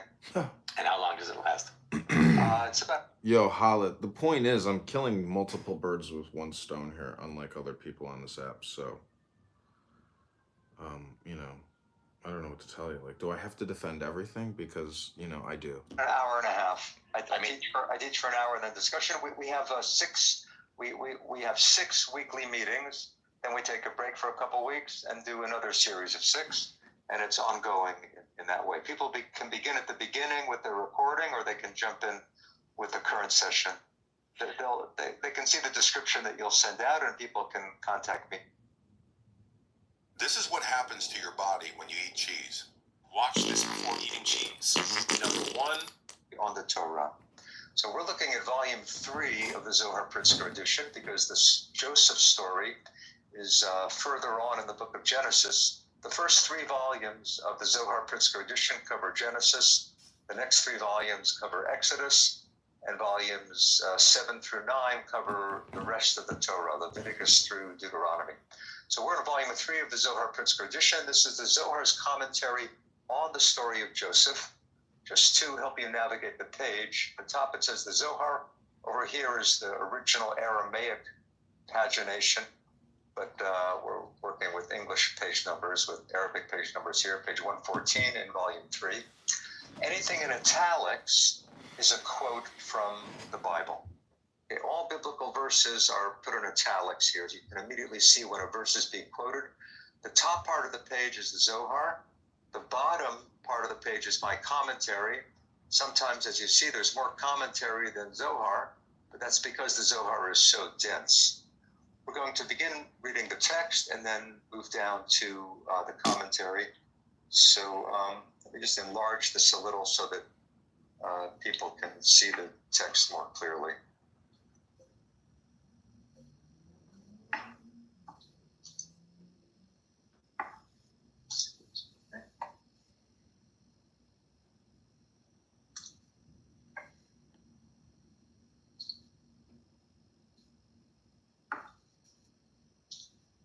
Okay, this is the text of the Zohar. It begins, Joseph dreamed a dream, from Genesis chapter 37. And let me read to you a few verses. Okay, here we go. Here's more.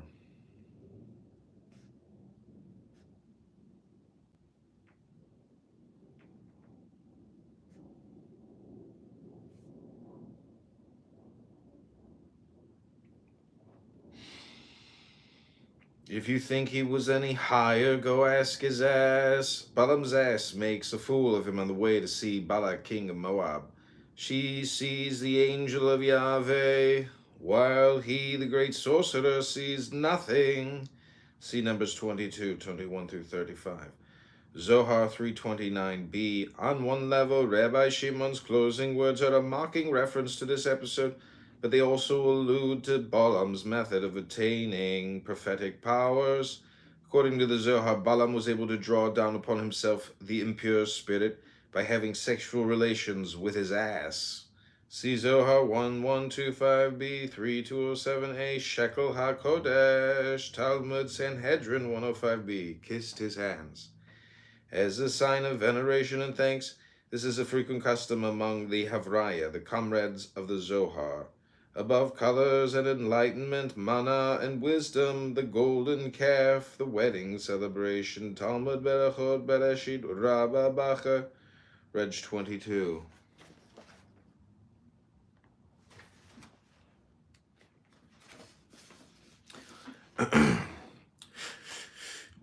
The covering in my heart had disappeared. Aramaic Hamida de Libai Nefak Leva. The Aramaic root himd means to desire, covet. The sentence may mean the yearning in my heart to know the true meaning of this midrash has been satisfied. The translation in the text conveys the role played by Kabbalah in Spain, reassuring the Jews that although the Christians were politically, economically, and socially in power, the Jews were God's chosen people and thus ultimately higher. See above introduction. Rabbi Shimon's Midrash on the Midrash has just this effect on Rabbi Yosef, and he responds by thanking the Master for helping him see the true state of affairs. Zohar 3119b 221b. He no longer has a desire to covet the power and position of the Gentiles, for Israel is high and the idolaters are low. Idolaters' position of the Gentiles, for Israel is high and the idolaters are low, is idolaters. Idolaters refers to Spanish Christians. Balaam is the archetype of the non-Jewish prophet and may stand for Jesus, claimed to be the successor to Moses, but here unmasked as a sorcerer. See, however, Ginsburg, Legends, who rejects this interpretation in regard to rabbinic literature. Urbach Tarbetz, 1956. In another passage, Rabbi Shimon declares, I am a servant of the Blessed Holy One. I do not rely upon a son of divinity, but rather on the God of heaven. See above introduction. There is no need to covet Christian theology, as the closing lines of this passage indicate. The Jews are God's children and have a direct line themselves. Moses was one of a kind. On the special quality of Moses' prophecy, see Vayikra, Rabbah 114, Maimonides' Guide of the Perplexed. Moses was worried, Shema Rabbah, his children, literally sons. So that we'll get the biblical context. The Zohar, after all, is a commentary on the Torah. It's not a systematic book of mysticism. It moves through the Torah verse by verse, chapter by chapter. And it's important to have a Bible in front of you when you're studying the Zohar so you can see what the Zohar is drawing on. So I'm going to read from chapter 37, beginning verse 5. Joseph is a son of Jacob, but Joseph's brothers resent him because Jacob favors Joseph more than any of his other children.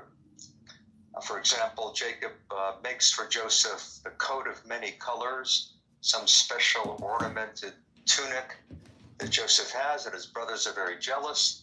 But the brothers are even more spiteful toward Joseph because of this dream that Joseph has. This is chapter 37 of Genesis, verse 5. I'm reading from Robert Alter's translation of the Bible, which I highly recommend. It's the best translation there is of the Bible in English, just called the Hebrew Bible, 3 volumes. I'm reading from volume 1, which is the Torah. Joseph dreamed a dream and told it to his brothers, and they hated him even more. He said to them, listen, please, to this dream that I have dreamed. Look, we were binding sheaves in the field, and look, my sheaf arose and actually stood up, and look, your sheaves drew round and bowed to my sheaf. That's his dream. He dreams that they're all in the field, they're binding the sheaves of wheat. Joseph's sheaf stands up tall, and all of the brothers' sheaves bow down to Joseph's sheaf. With the letters of the divine name, his brothers said to him, do you mean to reign over us? Do you mean to rule us? And they hated him even more for his dreams and for his words. Okay, that's enough of the biblical text to get us going. So how does the Zohar continue? Rabbi Chia opened. Okay, this is one of the scholars of the Zohar, one of the companions of Rabbi Shimon, the hero of the Zohar. He's going to interpret this verse in Genesis, but the way you interpret a verse in Jewish tradition is by quoting another verse. So Rabbi Chia quotes another verse that mentions the word dream from the book of Numbers. Rabbi Chia opened, he said, "Hear my words. If there be among you a prophet of Yud-He-Vav-He, in a vision I make myself known to him. In a dream I speak with him." And so this is the book of Numbers, where actually God is comparing Moses to all the other prophets. He's contrasting all other prophets to whom God might appear in a vision or in a dream, whereas to Moses, God appears directly. But the reason this is important here, and the reason Rabbi Chia quotes the verse, is because it seems to be saying prophecy can come through a dream. So there's some connection, there's some relation between prophecy and dream.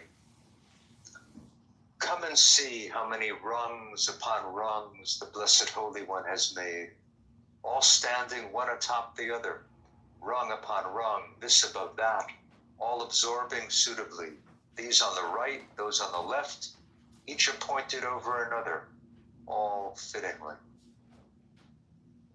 Okay, what are these rungs? First of all, notice the Zohar says, come and see. It's the favorite formula of the Zohar. Let's look more deeply into this. Let's see what else is going on beneath the surface layer of the text of the Bible. So rungs upon rungs, he's really talking here about those 10 Sefirot, those qualities of God, which are seen as rungs upon a ladder. The Zohar never uses the word Sefirot. I don't think once in the whole Zohar, if certainly fewer than a few times. Whenever the Zohar wants to refer to Sefirot, it uses various images, various metaphors. One of its favorite is rungs. So when the Zohar says rung, it often means Sephirah. Not always, but usually. Take a look down at the note here. You'll see, we're not going to look at all the notes, but I want to show you how to use these notes. This is note 189, so down below here on the left, rungs upon rungs within the network of Sefirot. And throughout the entire chain of being, lower rungs absorb the flow of emanation from the higher. So this includes the Sefirot and then continuing the chain of being all the way to the earthly realm. Right and left, why does the Zohar mention right and left? Because he's alluding here to Chesed and Din, right? Those two polar opposite Sefirot, on the right Chesed, on the left Din, judgment. The two poles of divine being, whose opposite qualities color the world. Get back to the Zohar. Come and see.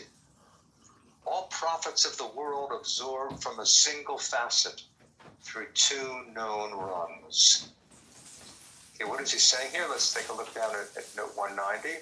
All prophets of the world absorb. Prophecy derives from the divine flow, channeled through the Sephirotic pair, Netzach and Hod, which are considered a single field of prophetic vision. And let's look back at that diagram of the Sefirot. So he's saying prophets draw from Netzach and Hod, those two rungs, through a single field. This may mean the single field of prophecy. It may mean through Malchut, through Shekhinah. Prophet absorbs the inspiration from these two Sefirot, but conveyed through Shekhinah. Okay, continuing in the text, those rungs. Those rungs appeared through a dim glass, as is written, B'mar'ah, in a vision, I make myself known to him. Right, the verse from Numbers that he quoted up here, he's just bringing part of that verse again. Who is Mar'ah? As has been said, a mirror in which all colors appear. This is the dim glass. Okay, this may seem very hard to follow, and it's intentionally so. The Zohar is a cryptic text. The Zohar does not come out and say what it means. It uses poetry, it uses imagery, it uses allusions and illusions. Everything is a secret that needs to be unpacked. That's why there's so many notes here. Let's look a few of these notes. Through a dim glass. This is Shekhinah. Shekhinah is known as the mirror that does not shine, or the dim glass Take a look down at note 191. This is a little technical for us here, but just look at this quote from the Talmud. All the prophets gaze through a dim glass, literally an ispaklaria that does not shine. Okay, that's the Aramaic word, ispaklaria. It's really based on the Latin speculum. Okay, speculum can mean a mirror, right? So the ispaklaria means a glass, a mirror, a lens that does not shine. I translated it a dim glass, but it literally is the mirror that does not shine, the lens that does not shine. And what does it say in the Talmud? All the prophets gaze through a dim glass, through ispaklaria that does not shine, whereas Moses, our teacher, gazed through a clear glass, an ispaklaria that shines. So this phrase is used in the Talmud to speak about prophecy.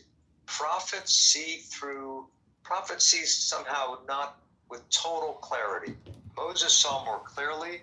The prophets see through a dim glass, through an ispaklaria that doesn't convey all the image perfectly. Okay, in the Zohar, Shekhinah is the dim glass, the speculum that does not shine on its own. I'm just reading the note here, but rather reflects and transmits the other sefirot. Here, she is the medium through which the prophet perceives his sefirotic vision. Okay, so that's what he means here. All prophets of the world absorb through a single facet, through two known rungs, those two sefirot. Those rungs appear through Shekhinah, the mirror that does not shine, as is written, B'mar'ah, in a vision. But that word mar'ah can also mean mirror. So he's interpreting the verse in the book of Numbers that God appears in a vision to mean God appears in a mirror, specifically in the mirror in which all colors appear. We said Shekhinah is the mirror that does not shine, but on the more positive side, she reflects all of the colors of the sefirot. She doesn't reflect her own light. In that sense, she does not shine, but she conveys the light of all the sefirot, and here she conveys the prophetic image, the prophetic vision. Okay, here's a little more. Moses and his father-in-law. Moses returned to Yahweh. Moses' first attempt at convincing Pharaoh to let the people go was a failure. Not only did Pharaoh refuse, he punished the Israelites with harsh labor as a result of Moses' demand. The people themselves were angry with Moses. Frustrated, he addressed God in bold terms. Adonai Elohim, my Lord God. Both these words are names of Shekhinah. The feminine divine presence, Yahweh, refers to Tiferet, a higher Sephirah. In rabbinic literature, a distinction is made between Elohim and Yahweh, the former indicating the divine attribute of judgment, the latter the attribute of compassion. See Sephirah, Deuteronomy. In the Zohar, Shekhinah, Elohim, executes judgment, and Tiferet is called compassion. The various divine names appearing in these verses stimulate Rabbi Yosef to weave a mystical midrash. Husband of Elohim, literally the man of Elohim, Deuteronomy 33:1. Moses and Husband of Elohim, literally the man of Elohim, Deuteronomy 33:1, which for the Zohar means the husband of Shekhinah Elohim. See above, the birth of Moses. Note on Shekhinah joined with him constantly. Moses is on such intimate terms with Shekhinah that he is called her husband. Therefore he is allowed to speak to her as he wishes. It is instructive to compare this passage with a midrash on these verses. Shemot Rabbah 6:1. Rabbi Shimon, son of Yohai, said, Why did he, Moses, criticize the ways of the Blessed Holy One? As a result, the attribute of judgment sought to harm Moses, as it is written, Elohim spoke to Moses. However, since the Blessed Holy One saw that he had spoken up because of the suffering of Israel, he continued to deal with him through the attribute of compassion, as it is written, he said to him, I am Yahweh.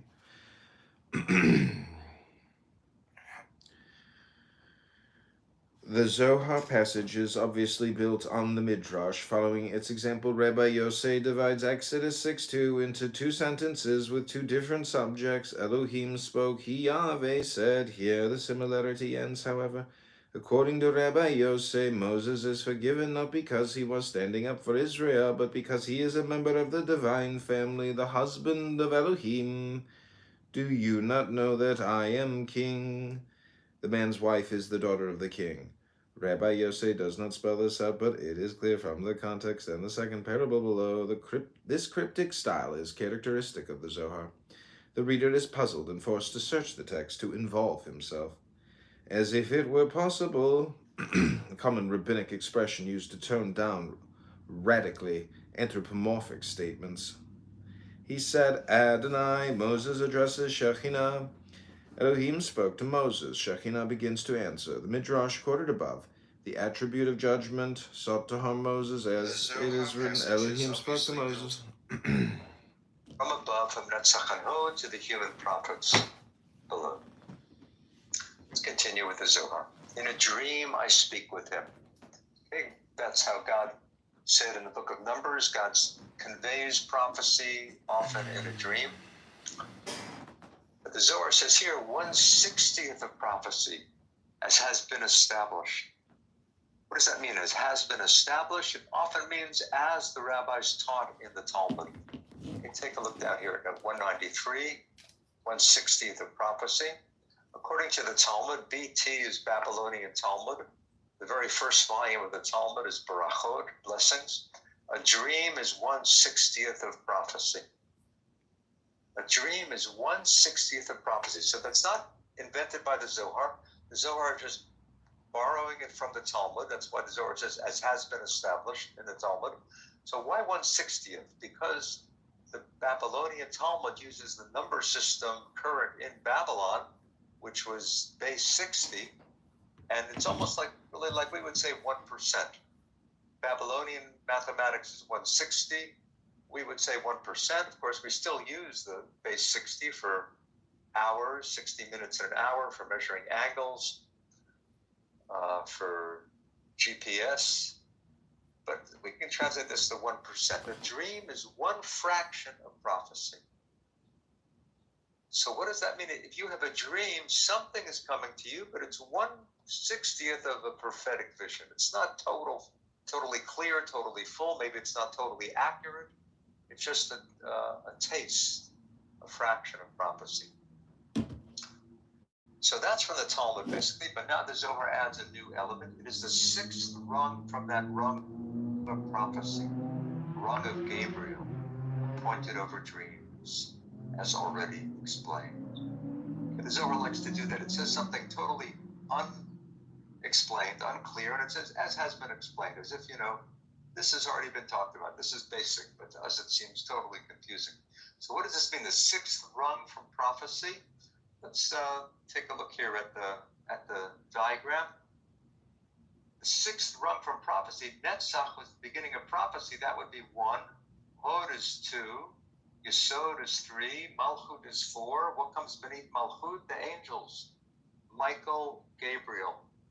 So Gabriel, who's appointed over dreams, is 6 steps away from the beginning of prophecy. Netzach, Hod, Yesod, Malchut is 4.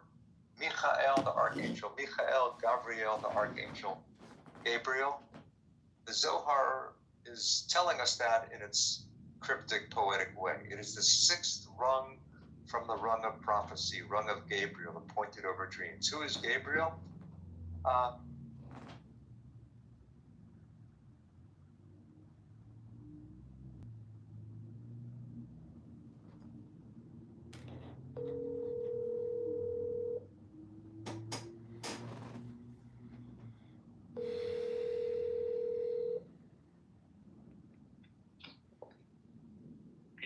Yo. Yo, you're alive. That's good news. Yeah, she was weird, to be honest. to say the least. I mean, I don't think you heard, did you hear one coherent or even like useful? I mean, I just feel bad for her. It's I think you had already left, but basically I was like trying to make sure she got home okay. Like, she fucking drove. Like, I'm not gonna let her drive, like, shit-faced. Yeah, but So I mean, but she's a strong woman. She's got, she got horse thighs. Like, she got strength. She got drunk strength, is what I'm saying. So she was just acting all like weird and stuff, and she's like, "No, you go. I'll like, you can leave, and I'll go out the back." I'm like, "Okay." Wow. So she like sneaks out the back, or like, I think the bouncer like helped her sneak out the back. Uh-huh. And then I was just like, I saw her, and I was like going to her car to make sure she was okay. And then the fucking guy like knocks on her window. She rolls it down. She's like, "Are you good, man? Are you okay, man?" Like as if I'm some kind of threat. Oh, wow. Like, what the fuck is that? Well, these bouncers, they're all devious, people. I mean, they're looking for money, for pussy, for drugs, for fights. Like they're just they're the lowest rung of the ladder. So you got caught up in their bullshit. So what happened? So basically, she said, "Yeah, I'm fine," and like he went away, and then we smoked a joint together, and like we kissed a little bit. But then it was like, I don't know, just shit got weird, Like I'm not gonna like hang around, and if she's acting all weird, and I don't know, I didn't like the way that the bar staff treated me. So what good is it? Like why is that good for me, right? So I got a lift and left. Yeah, I mean, what else can you do? I mean, yeah. Well, anyways, I thought for sure you, I was your good luck charm in terms of being like your automatic, wingman. I mean, Yeah, no, I appreciate it. I thought it was a repeat of Lizzie's. I was like, oh wow, this is interesting. Here we go. Here he goes again. He's dipping into the well again. I thought I was on a roll, but yeah, she was like too weird. I'm like, I don't know. I mean, she has my number. She has my number. I have hers, but I don't know if anything's gonna come of it. Well, she works in Lakeview, so she works at a bar in the summertime. So I'm sure your proximities will intertwine if you text her when you want. If you want. I mean. But I'm just saying, it's like, well, what's the point, I'm sure she's like every woman. She's looking for like a serious relationship to help pay her bills, Yeah. Yeah, no thanks. She can ask her ex-husband for that. Yeah, I bet she doesn't even. Well, the kids are already over 18, so she probably doesn't get child support anymore. And she probably doesn't get alimony. She's like, her eldest son is like 27, and her younger one is 21. Like, that kind of ages her, Like, even if she had them in her 20s, I mean, that makes her like well into her 50s, right? She could be 47, right? She could have had the kid at 20 if the oldest is 27. Well, 47 at the like low end. Yeah, low end. The youngest. Yeah, you never know. I mean, she probably had kids in her early 20s, so she's probably 50. Yeah, or early 50s. Yeah. Dude, I looked at my glasses this morning, and I'm like, ugh, there's like a smudge of makeup on them. I'm like, oh, that must have been when I said goodnight, to both you and her. I'm like, my glasses just like happened to like catch all her. It's always gross when you realize the next day or you come home and you got fucking makeup all over your face. You're like, holy shit! Like you forget that women are essentially like French, aristocrats that fucking paint their faces, and you're like, anyways, it's crazy. Makeup industry and women is crazy. Yeah, seriously.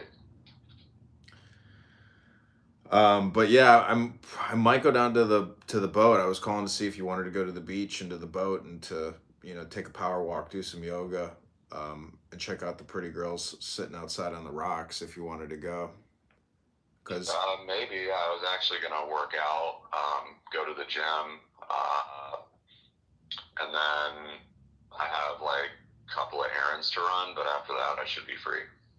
Okay, just text me when. I mean, what time do you think you'd want to meet there at? It's 1:30 now.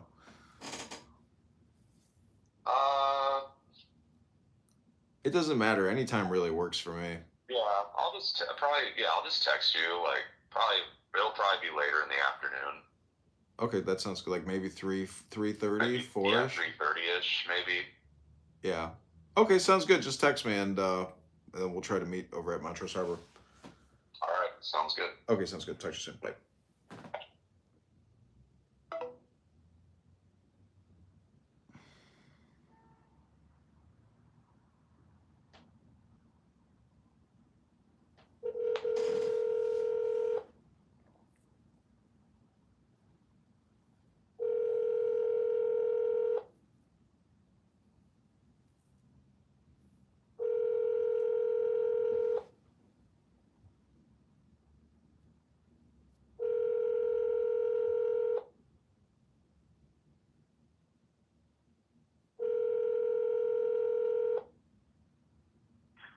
Hey, this is Max Gruber. Thanks for calling. Leave a message after the tone, and I'll get back to you as soon as I can. Yo, Max, I'm gonna go to the boat today and meet Jared probably about 4ish. If you want to come to the boat, have a drink, and power walk the lakefront. So we could do some yoga and look at all the pretty girls. So just text me or call me. Let me know if you're free and you want to meet up this afternoon down at Montrose Harbor. Bye.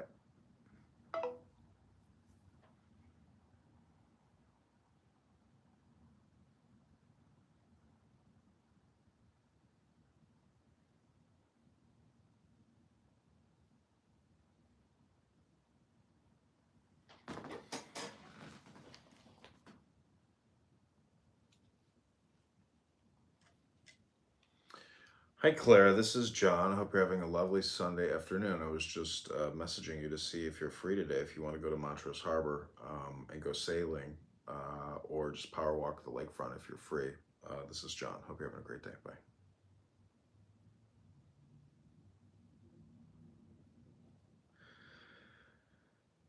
Hi, Tiffany. This is John. I was wondering if you're free today, if you want to go to my sailboat at Montrose Harbor, if you're available, and I hope you're having a lovely Sunday afternoon. Talk to you soon. Bye.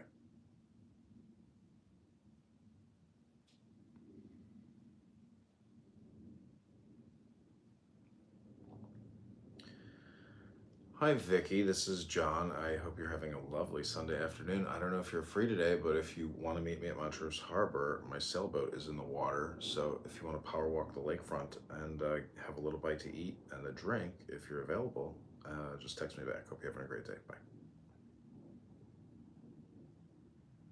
This is me like mass spamming all of these ladies. Hi, Ata. This is John. I'm just messaging you to see if you're available today. If you want to go to the lakefront, my sailboat got put in the water. But I hope you're having a lovely Sunday afternoon and talk to you soon. Bye.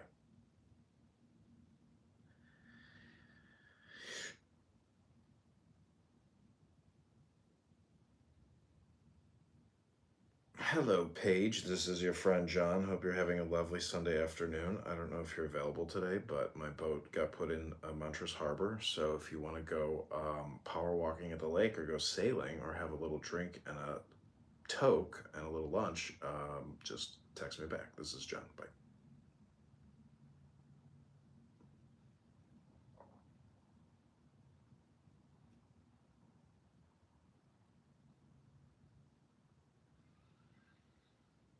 Hello, Kate. This is John. Hope you're having a lovely afternoon.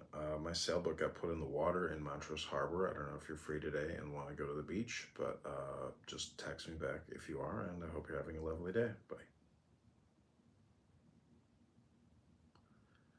Spam, spam, spam.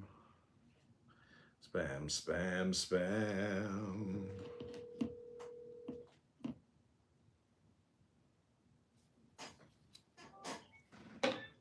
Hey, bro. Hey, Dr. Marson. How are you doing? What are you doing?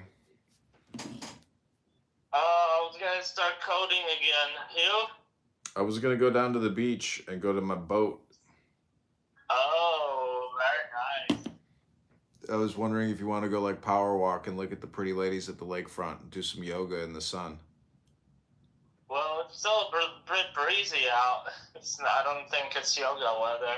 Yeah, but it's like so bright outside. We have full sky, so I mean, are you, everybody's so afraid of a little cold weather, but like you got the sunlight, Yeah, no, it's cool. So how do you wanna like? Cause I do wanna code. It's just like what are you planning on doing? We're Like, go- is there gonna be a place for me to code if I do go? Yeah, I think, what do you mean? Like, you want to sit in the boat and work on your laptop? But yeah, or at the beach or wherever.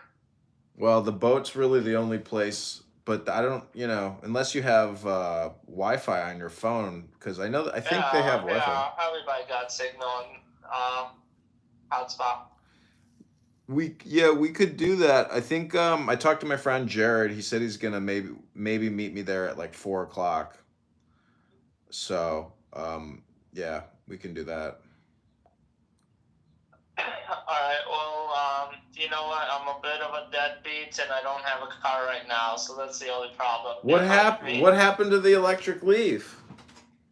You know, my sister sold it for like 2K. 2,000 for that car? Yeah, I was a little upset because I mean, I'm not gonna say anything. I was just a little bit upset because because I would have at least had some wheels to get around, you know. What For 2K, the fuck? I could hold on to the car, you know. But like, 2,000? Are you shitting me? I thought that car was probably worth like 8,000. I don't know. I mean, wasn't that it was a decent yeah, car. I thought it was like 7K or something. I mean, the car values have gone down a bit, but I mean, and those electric cars did not sell very well. But still, I'm like, you know, don't like I didn't want her to sell it for 2K. Like I would have given it away to my niece or nephew for that much. I mean, like I wouldn't have even charged them. You know, I would have just given it to them. So why do you think your sister sold it at such a loss, and why did she sell it without your permission? Well, I told her to sell it. I did not tell her to sell it that low, but I don't know where the miscommunication came in. Honestly, I think it was just mainly because it was sitting at her place. She wanted to get rid of it, and my parents wanted to get rid of it, and I was like, dude, I don't have to pay for it if it's just in storage, you know? Like, if I'm not using it, like, I don't have to pay the insurance on it, you know? And they're like, oh, well, you know, I don't know. I think they thought I needed to have insurance on it when it was in storage or something. And, like, I don't know. I think I think the fact that I was out of the country just played a big part in why they went ahead with it. But they should have checked up with me because, like, she also wanted to get rid of my bike to, like, one of her exes or something. I'm like, no, it's a fucking, like, it's like $2,000 bike. Like, she wanted to give it for, like, a few $100. I'm like, are you fucking kidding me? I don't know. Just, I don't understand the disconnect between people.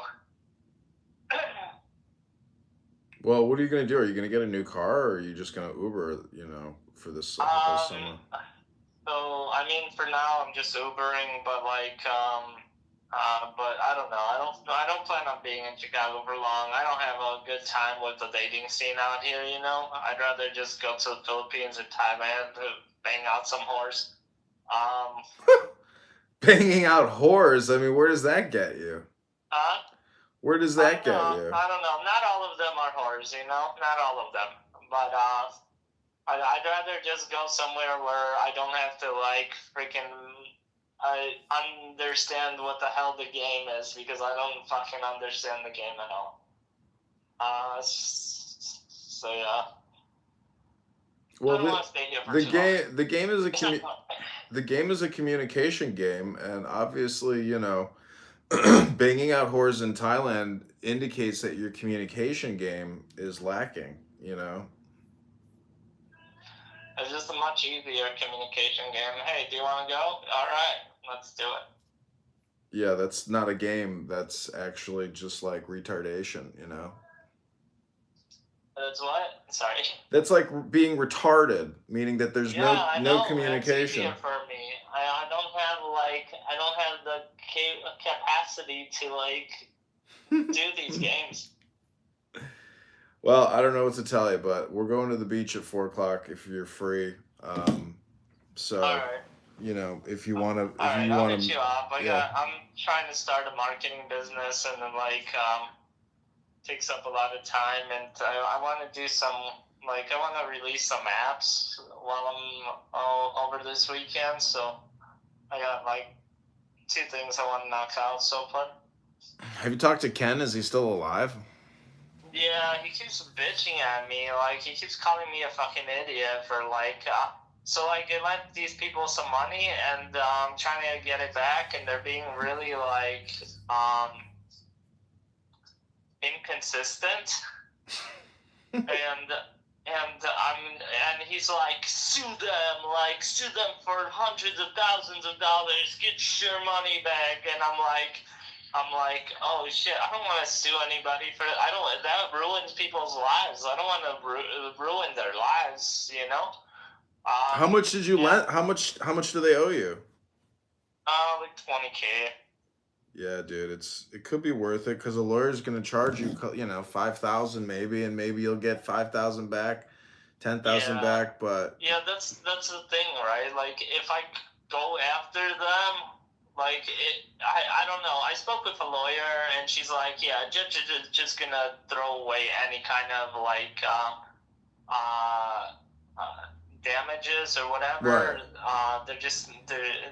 You can't sue them for hundreds of thousands of dollars. But Ken's like, do it. Go after them go get a good lawyer and go after them and then give the lawyer half of what you make if he makes anything. Otherwise, it's a loss. And I'm like, okay. Yeah. Well, it's not like you lent him $50,000. I mean, but you're probably fucked. 15, and it's just interest that's mainly over 20,000 now. But kiss that shit goodbye. You ain't getting shit, dude. If they're I mean, not giving you that's how now, it you ain't feels, getting but nothing. I gotta figure this shit out. I'm too I'm too fucking nice, man. I don't give a. Well, yeah, you got suckered.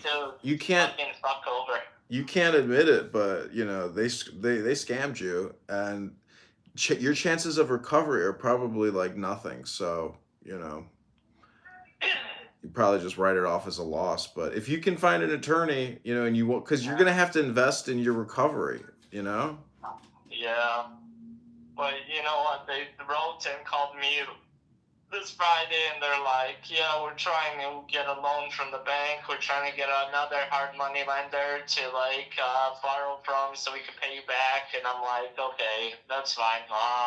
So I'll see where that goes, and if they can't, and if I just feel like I'm being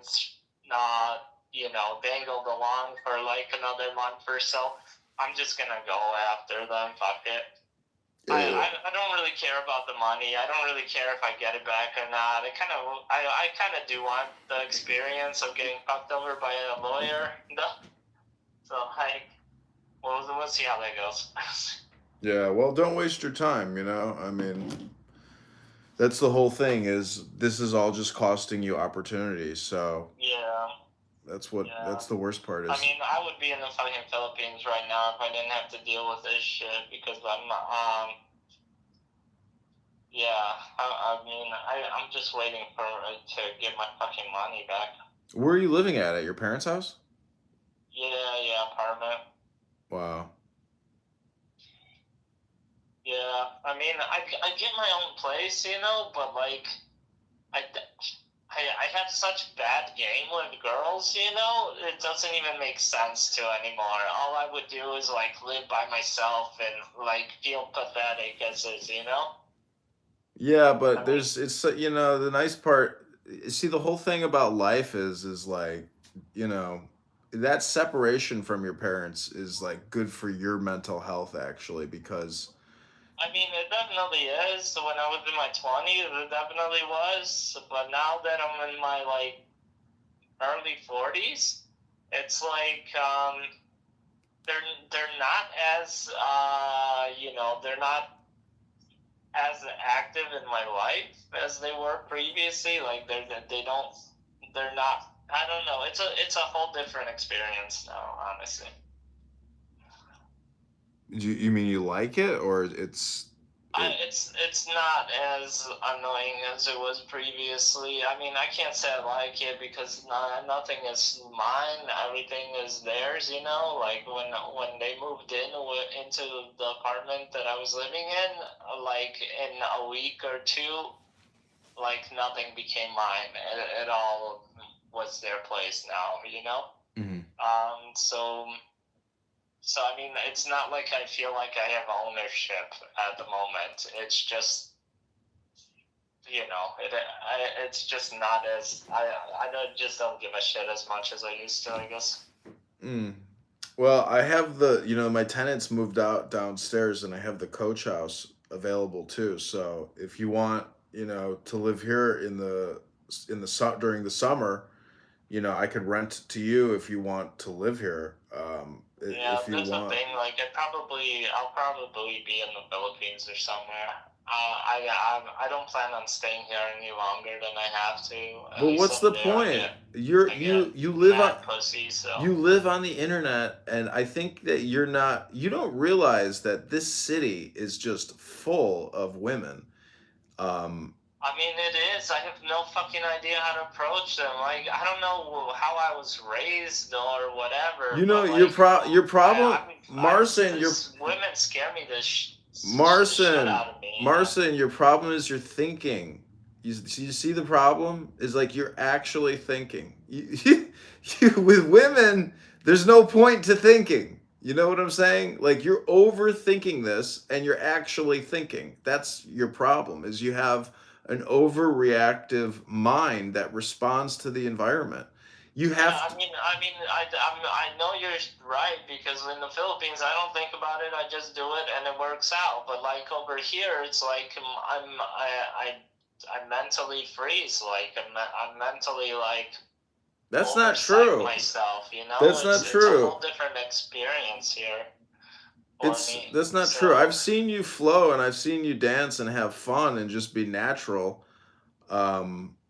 But yeah, usually without girls around. I mean, like without girls in my space, you know. Like that's not it's true. Like I don't know. I've seen you dance with girls my randomly. mental state is fucked when it comes to like the dating and everything else. So like. Yeah, but you're an engineer. You have to realize that you're not successfully engineering your brain because you're probably not successfully engineering your body, but also your words are fucked up. You don't program your brain in the same way that you program an app or any type of software or anything you're doing on the computer. You're spending too much time programming something else as opposed to programming your fucking system. I'm telling you, I know you pretty well. 100% correct there. You're not programming yourself, and basically what it is therapy. Meaning that it's a compression. You need cliff notes, and you're not putting cliff notes in your head, and thus your output is fucked. Your input sucks. Yep. It's just food for thought. I know you well. I mean, so it's just my opinion, but I spend a lot of time basically meditating and programming my brain. Your brain is like ripped apart. Because everything you say is a projection. It's not the truth. How do I know that? Because if we were at the beach right now, you could talk to 10 girls, get 10 numbers, get 10 Instagrams, 10 Snapchats. And when you get laid, it's not like it happens at the moment. It happens on like a Friday night, Saturday night, a Sunday morning. Like, you know what I'm saying? Like, it's not something automated, as in going to the Philippines and fucking a hooker. Like, these things happen naturally. You're trying to it also happens naturally. But what I'm saying is, you're not thinking about it intelligently. Yeah, I know, man. I know. Yeah. You have to reverse engineer your own outcome, and that primarily deals with engineering your brain. Yeah, but I mean, a lot of things have to change in my life in order to do that, I think. I don't know, dude. I talk to people all day long that have every problem under the sun, and the only advice that I can seem to find that really has any value is read a book and go to the gym, you know? Yeah. I don't, Good idea. I don't, there's no other better solution. It's like, if you don't do those two things, everything else isn't gonna work, you know? Yeah. Nothing, it's the base, it's the building block, it's the bottom of the pillar, you know, is that strong foundation. And that's really education, intelligence, and physical exercise. I mean, you know, what you're doing is trying to utilize your brain like a supercomputer. And obviously, you know, if you're not achieving or succeeding, like, you're not optimizing your brain. Yeah. Yeah. It's the basis of all organization, is organizing your brain first, which is You got a bike, man? a bicycle. Yeah. Yeah, I've got an electric bike. Yeah. You ever go biking in the woods or anything? That's what I'm gonna do soon. Today's probably too cold to go biking, but I'm gonna. You know what I want to do is I want to just like ride my bike all the way up to Ravinia, or at least just go to Superdog and get a hot dog. Yeah. Hit me up when you do that, cause yeah, I need the exercise. Yeah, I go to LA Fitness. I don't know if I have I don't think I have like a guest pass, but you know, we can exercise anytime at my place or at the beach. Yeah. You know, we don't have to do like aggressive weightlifting. We can do light exercise, which is in itself is just awesome. So Yeah, no doubt. I actually got my sister a workout bench and some dumbbells. oh, that's good. Do some workouts over there. Yeah, that's smart. I have I just got two 35-pound dumbbells, and it's nice having dumbbells at home. Yeah, honestly, there's so much you can do with them.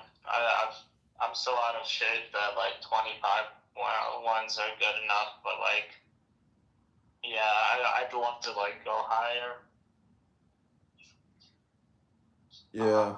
All right. Well, just I'll text you in like 2 hours if you're free and you want to go down to the beach. We can do that. If I even go, we'll see. But all right, I'll talk to you soon. All right, talk to you soon. Okay. Bye. Take care. Bye.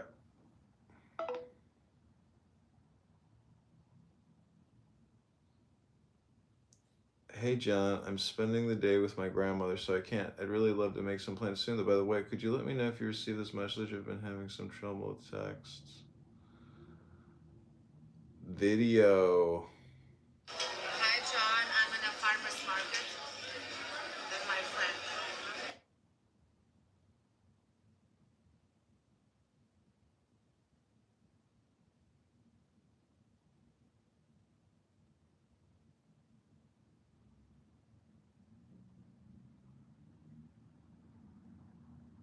I feel like I should just go to the gym and then go to the beach and fucking clean my boat. It's so amazing how people just like cancel on you. And you do all this thought projection about the person and the experience, and it never happens. And you're like, wait, why did I spend time even thinking about anything? Or not anything, but you know,